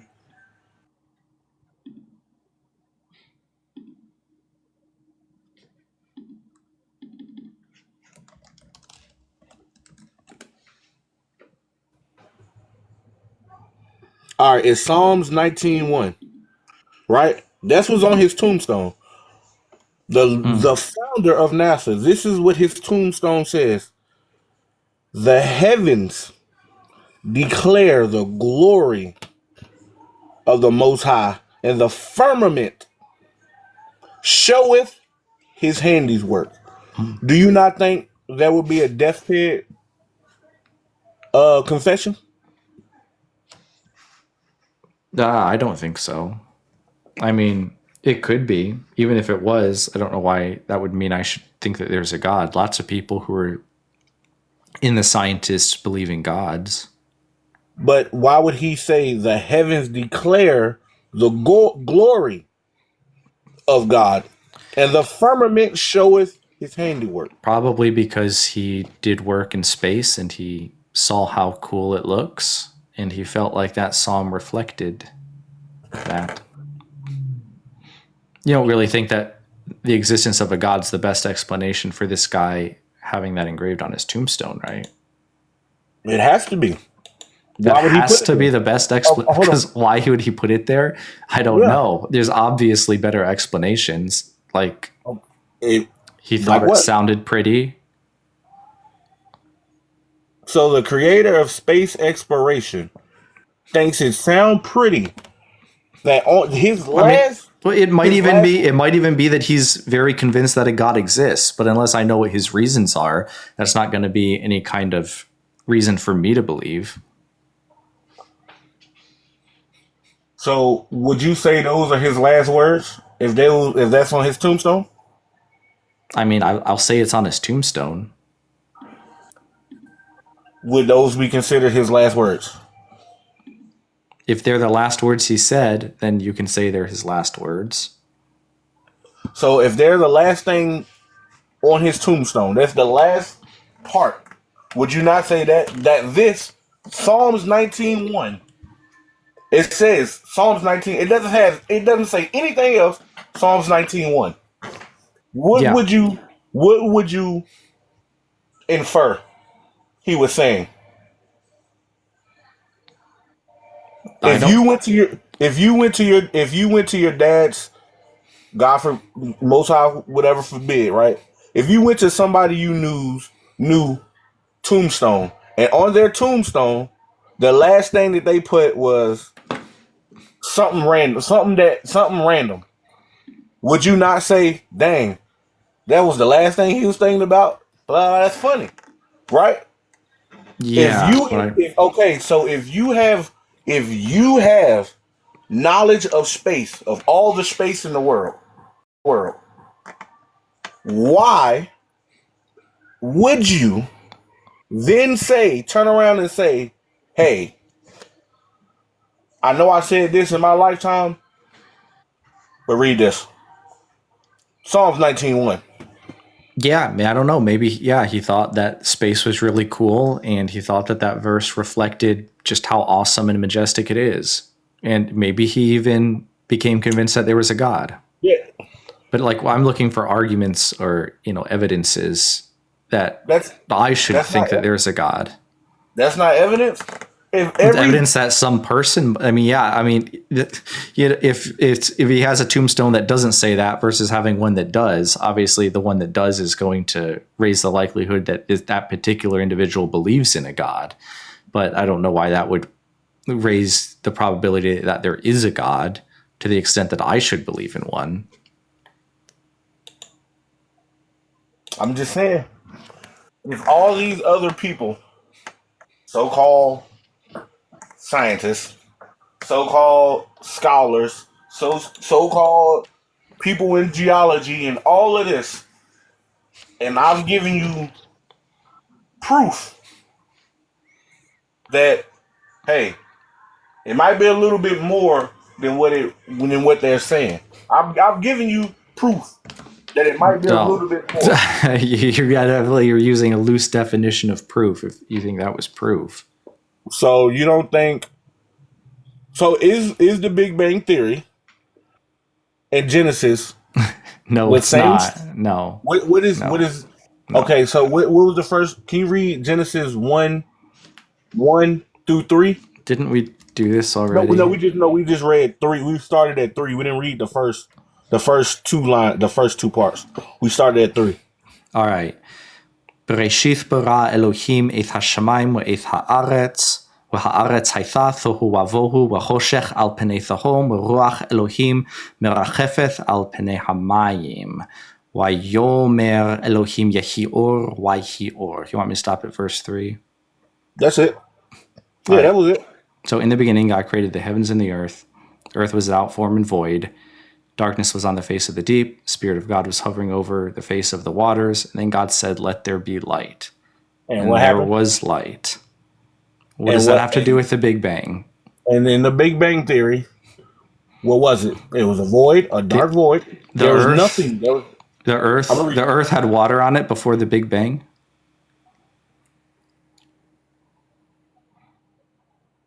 I don't know. It doesn't say that. There was no earth before the Big Bang. How could it have water on it? How do we know? Because look, I'm just being devil's advocate. How do we know? All we know, it was a flash of light from a point, from a singularity, and the expanse came into being. The planet Earth.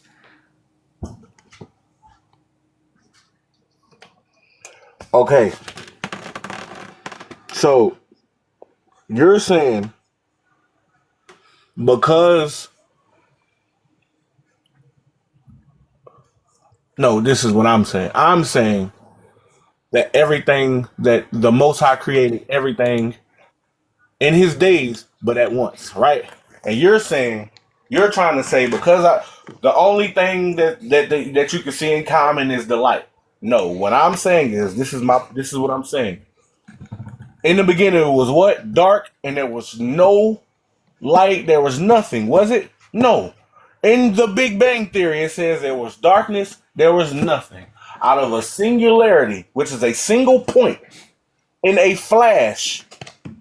That means, woof, that means it lit up. In a pool, it lit up. In a flash, everything came into existence in the expanse and expanded, right? Yeah, so we have light in both stories. Okay, so in the Big Bang, I'm not the Big Bang thing, in Genesis, when he says, let there be light, what is he doing? He's creating daylight. He's creating what? Daylight. Okay, so now, if you take Genesis, right?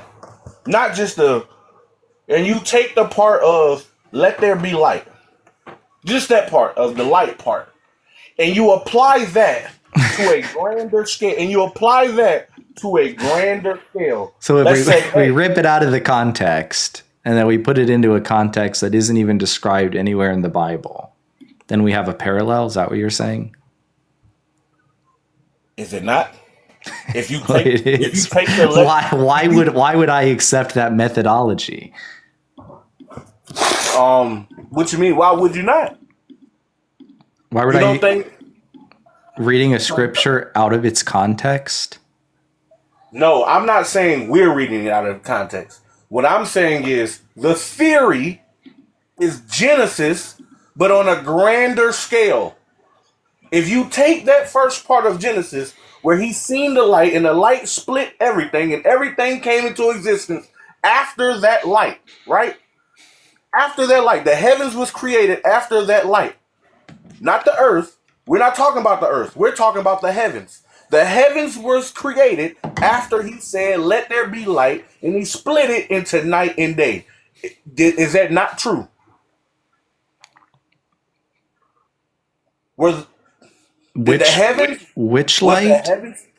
I'm talking when he says after he says, "Let there be light," right? And he splits the day and the night.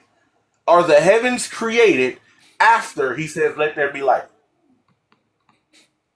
The sky, yeah, the sky is created. The heavens Yeah, that's the are the heavens. sky. That even if you want to call it the sky, the heavens, right? So if you take that same thing and let's say, hey, we're gonna take this part and put it right here to the grand scheme of things, right? So if the heavens was created, as you said, after the let there be light, the Big Bang Theory says from a singular point of nothingness, everything came into existence in a flash of light. And then the heavens, what it says, expanded and the galaxies and suns came into existence. Is that not creation of the heavens? Even if it takes longer time, is that still not creation of the heavens? Ah, shoot, my smoke detector's going off. I'm sorry. Give me 1 second.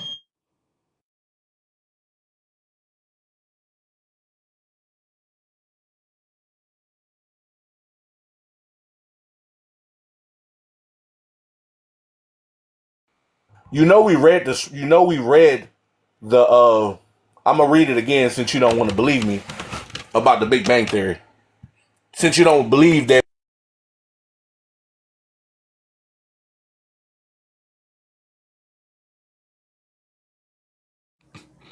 Sorry about that. I think I got a bad battery or You're all right. something. You're all right.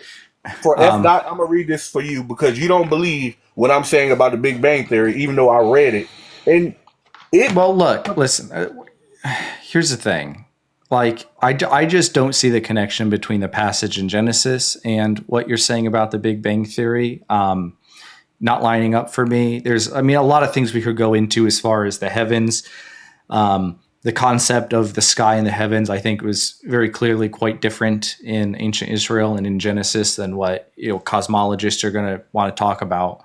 But I've kind of put the burden on you to explain why you think that there is a God and why it's reasonable that a person ought to believe in that. And obviously, I think that the probability is just as small as I did coming into this.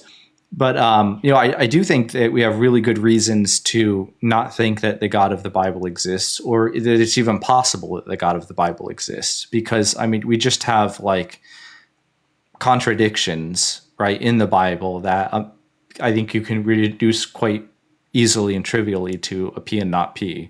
And so unless a proposition paired with its negation is possible, which most people would say is not logically possible, then I think that we can just dismiss that the God of the Bible exists. Not that it just happens to be the case that it's not real, but just by definition, it's not even possible. Would you agree with that? That if you had a true contradiction, a claim that it was instantiated by a text, that we could say that it's just not a possibility?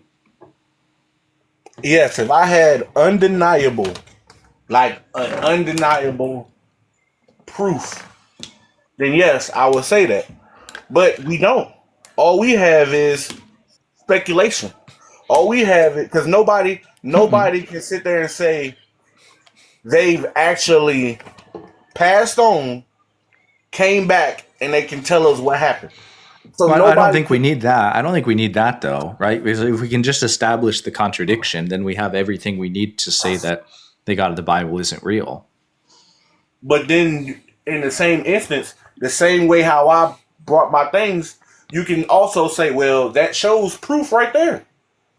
So that's why I say the reason why I say we need undeniable proof. If there's nobody that passed on and was reborn and remembers what happened and says, "No, you know what happens when you pass on. This is what happens." You can't. We don't have that, right? Yeah, but So if like we wouldn't need that, right? I mean, it could be suppose that the Bible says that it's the case that God exists, right? In clear, plain, whatever English, and then it also says, at the same time and in the same way, exactly the same. It is not the case that God exists, right? We could say that the Bible is not true. We wouldn't have to know anything about the afterlives or whatever, right? We would know that whatever God is talking about isn't true because it's describing it in completely contradictory terms, right? uh Right. huh, So yeah, so that's the kind of claim that I'm making, right? If we can establish just with our normal use of language that there's a true contradiction in the Bible, our inability to like travel into some kind of afterlife or supernatural realm to establish or disconfirm is sort of irrelevant. We can confidently say that it's not possible just from that fact alone. so to go off your earlier point, if you're saying the supernatural, right? Off your earlier point, you said that Jesus he did supernatural things. If Yeah, everything, if everything is random or happened at chance, life just happened. No one created it. No, none of that, right? If that is the case, if that is so called the case, where did these supernatural powers come from? I mean I don't really need to have an account for them. They could arise from consciousness. They could be eternal. There could be any number of explanations, non-theistic, that you could come up with for the existence of supernatural. But the point is that supernatural, if you can establish it, which I don't think we can. Like I don't Oh no, I don't affirm think that we the can super either. right. I don't affirm that the supernatural exists. I was just sort of granting the possibility for the sake of argument, and the point was just to illustrate that even if you could establish that the supernatural existed, or you could argue that for some reason it was the best explanation for some miracle of Christ, that would be maybe evidence for the supernatural. But to add the further claim that there's a God would be unnecessary. It wouldn't help explain the So supernatural phenomenon, because the supernatural phenomenon itself is just explained by accepting the existence of the supernatural. Adding another supernatural claim of some specific being with some specific set of attributes and characteristics is obviously going to need independent justification. okay, so if that same person that has those superpowers says, "I get my superpowers from this person," would you say he's lying? I would say that it's unlikely that he's telling the truth How? No one else has because had those. because it's unlikely that a God exists, I think, in general. And so somebody doing something, again, even if I could establish in some way that it was in fact a real supernatural miracle, like the better explanation, or the simpler explanation that's going to account for all of the data perfectly fine, is that this person has supernatural skills and is either lying about there being a God, or maybe himself believes that there's a God that's empowering him and might be mistaken about the fact. But either way, like asserting that there is in fact a God that has all of these very improbable characteristics is still going to be unlikely.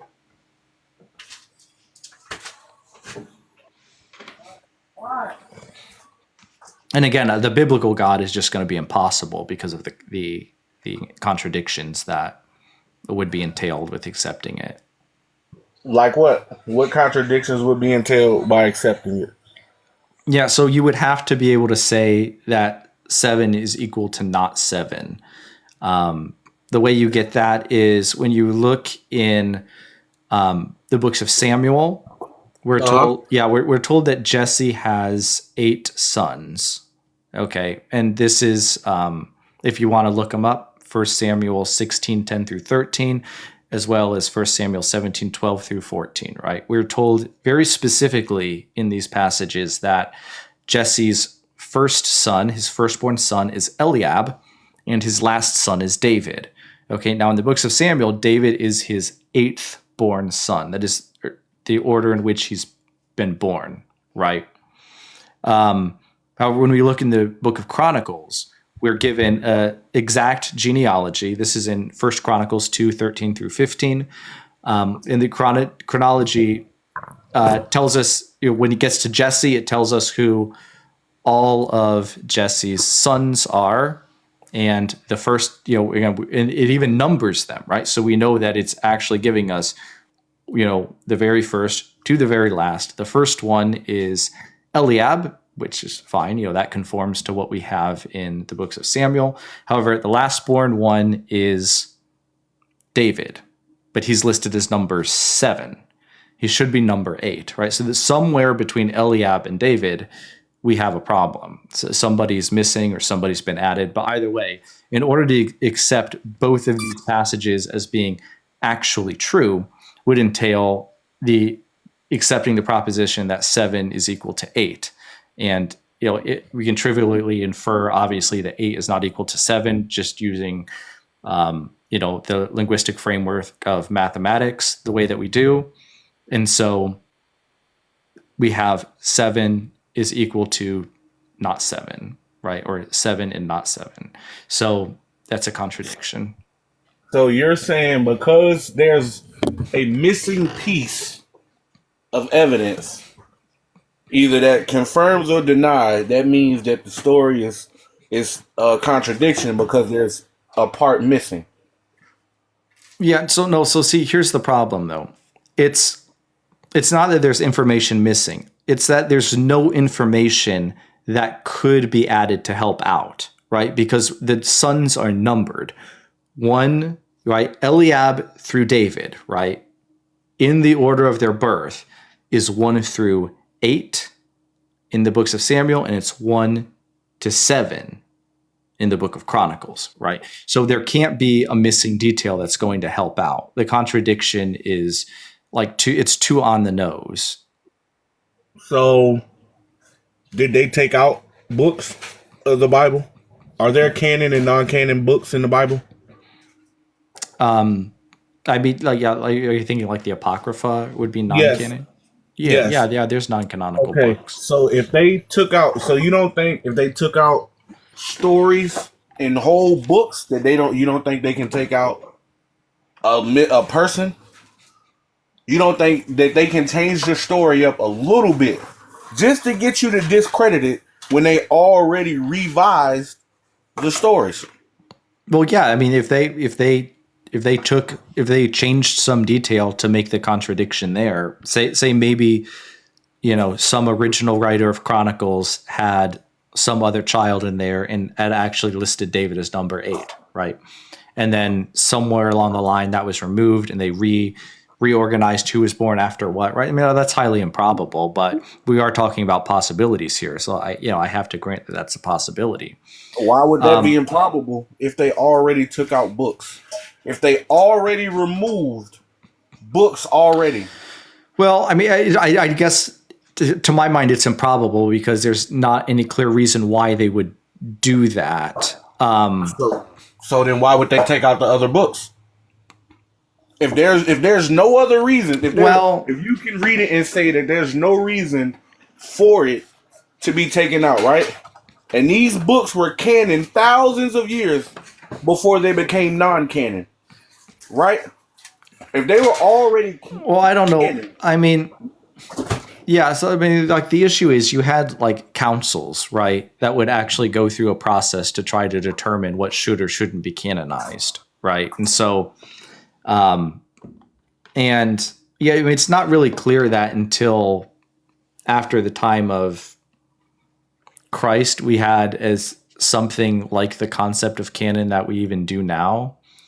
So, I mean, I feel like that's a very different case, right? What books to include or not include is one thing, but to specifically go in and change the text again, like I just think it's unlikely, but I could even grant you that maybe it's likely that changed, or at least 50-50, right? Maybe someone did go and change it, maybe they didn't, and we have no good way to know.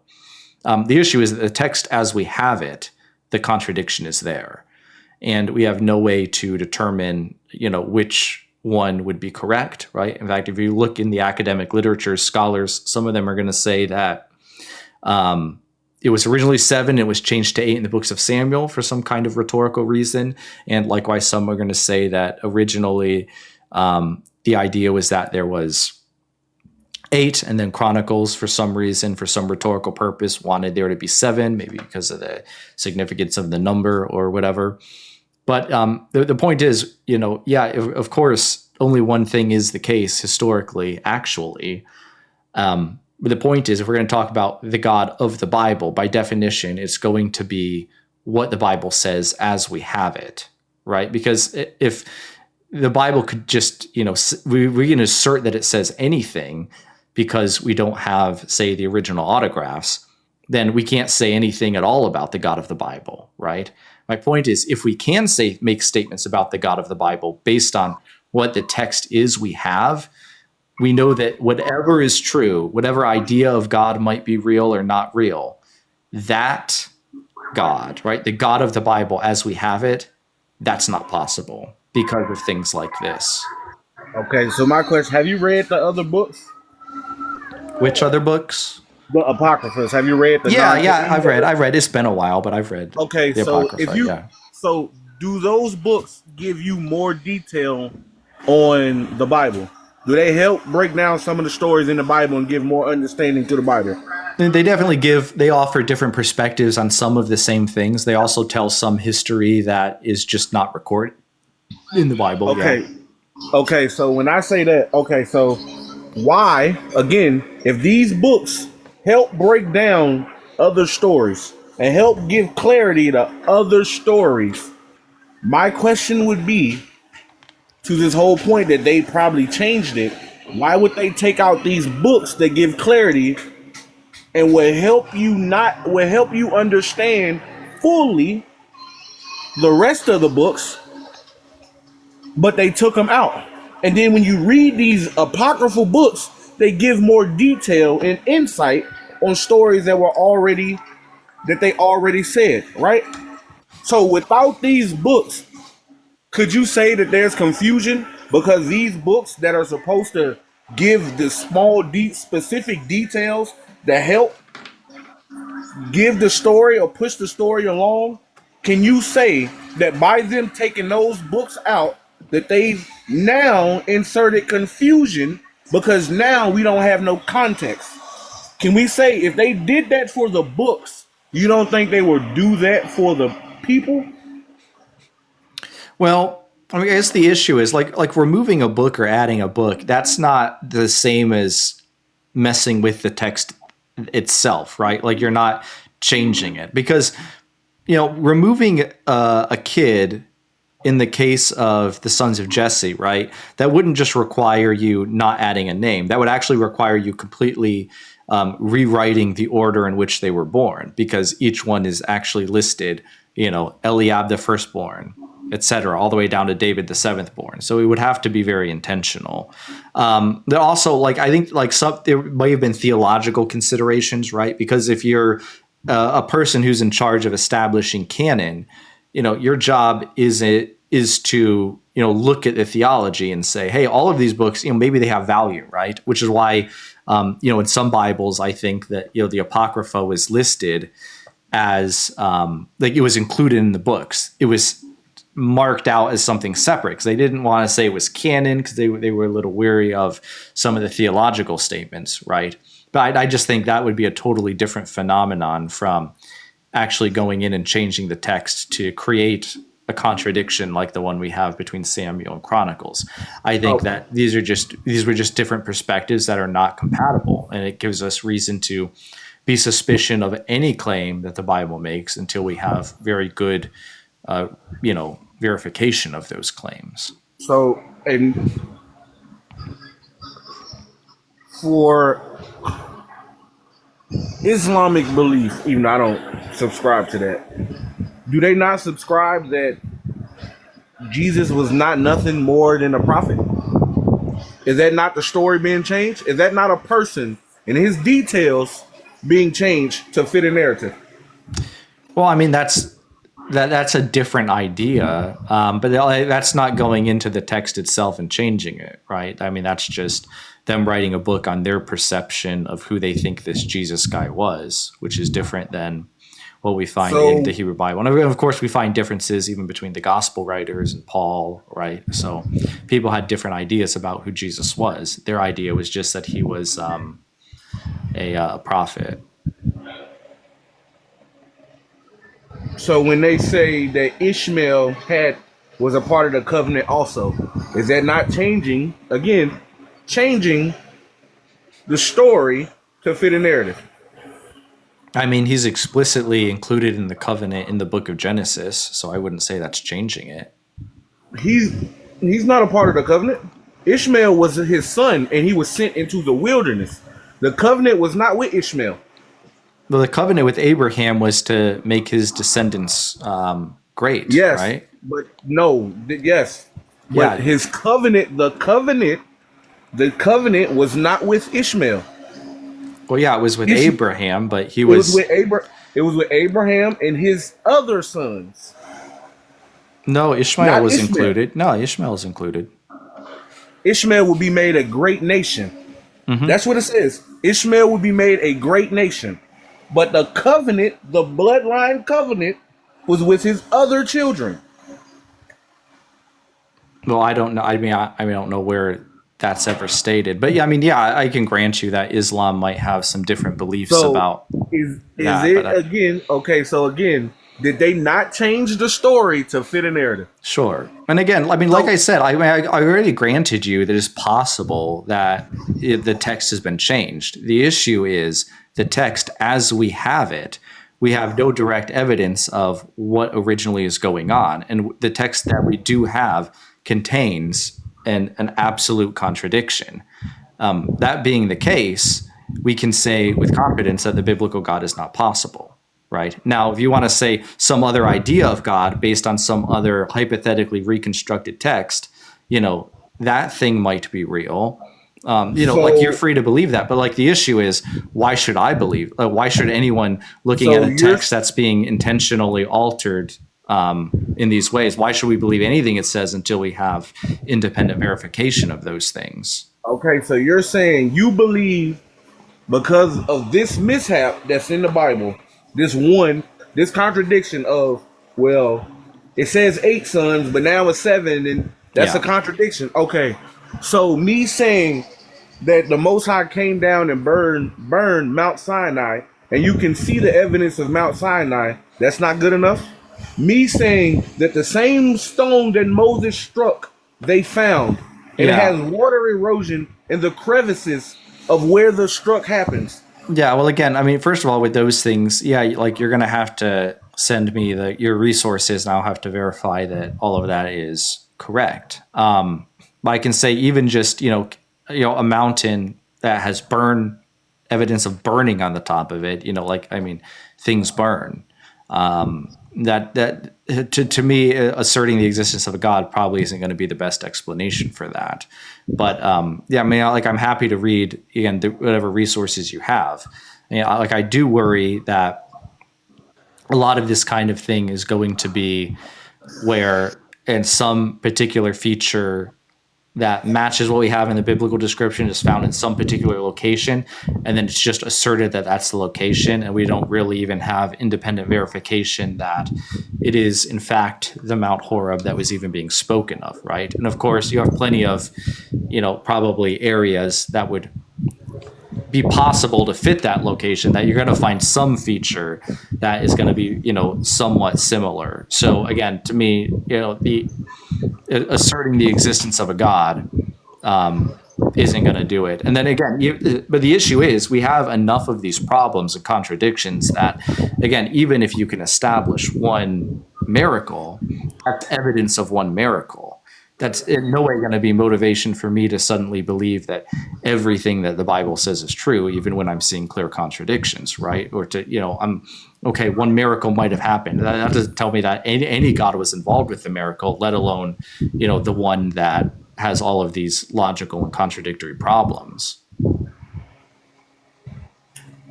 I understand. I get it. All right.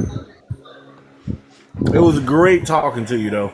Yeah, it was. We talked for a very long time. I appreciate you being respectful and, hearing me out and listening to my ideas, as well as being willing to present yours. Go ahead and send me any, papers or scientific evidence that you happen to have. And try to make sure that it's as, peer reviewed and scientific as possible. So it can be something that I can verify well. And, hey, I'll be happy to look into it. All right.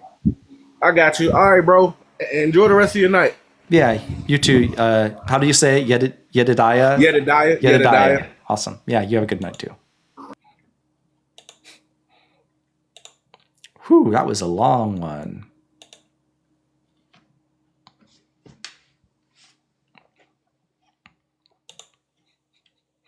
All right, what is it, 10 o'clock? I can do another guest if we have anybody in that wants to come up. I know it looks like the numbers of viewers have dwindled a little bit. So we'll see. I'll hang around for a couple minutes. If not, I can always see who else is live, maybe join up on a panel. My first time doing this prompt. Been a little less controversial than I expected. I should do God is not possible. Try to pursue a general argument that might make the agnostics mad, but we'll see.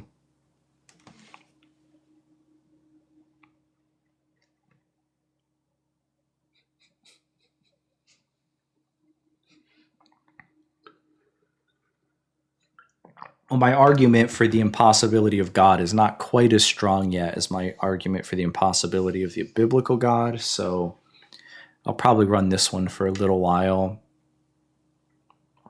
and maybe try to pursue the more general argument at another time.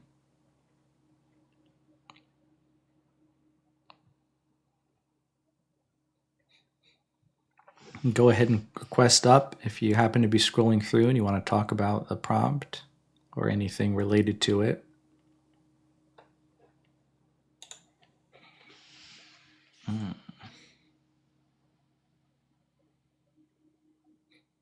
Good to see you, F. Dot. I'll scroll up and look through comments. I imagine most of my comments aren't going to be from anybody who's still here.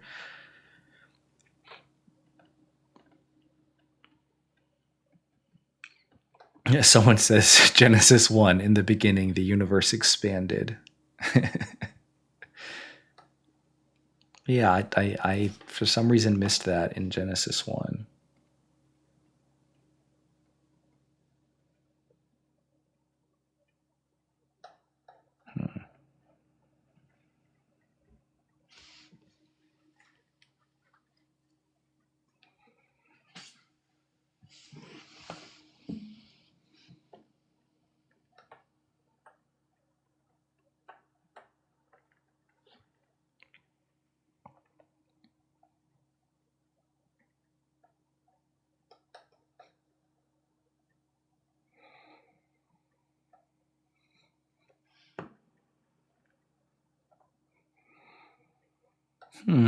Well, we got a couple of people in here. I usually don't raid anybody. I always forget. It is 10:10. So yeah, let's go raid someone. Let's see. Bible Guy is still live. Let's raid Bible Guy. We'll go give Bible Guy a Chet Chetterson raid. And I'll see you all next time. Have a good night, friends.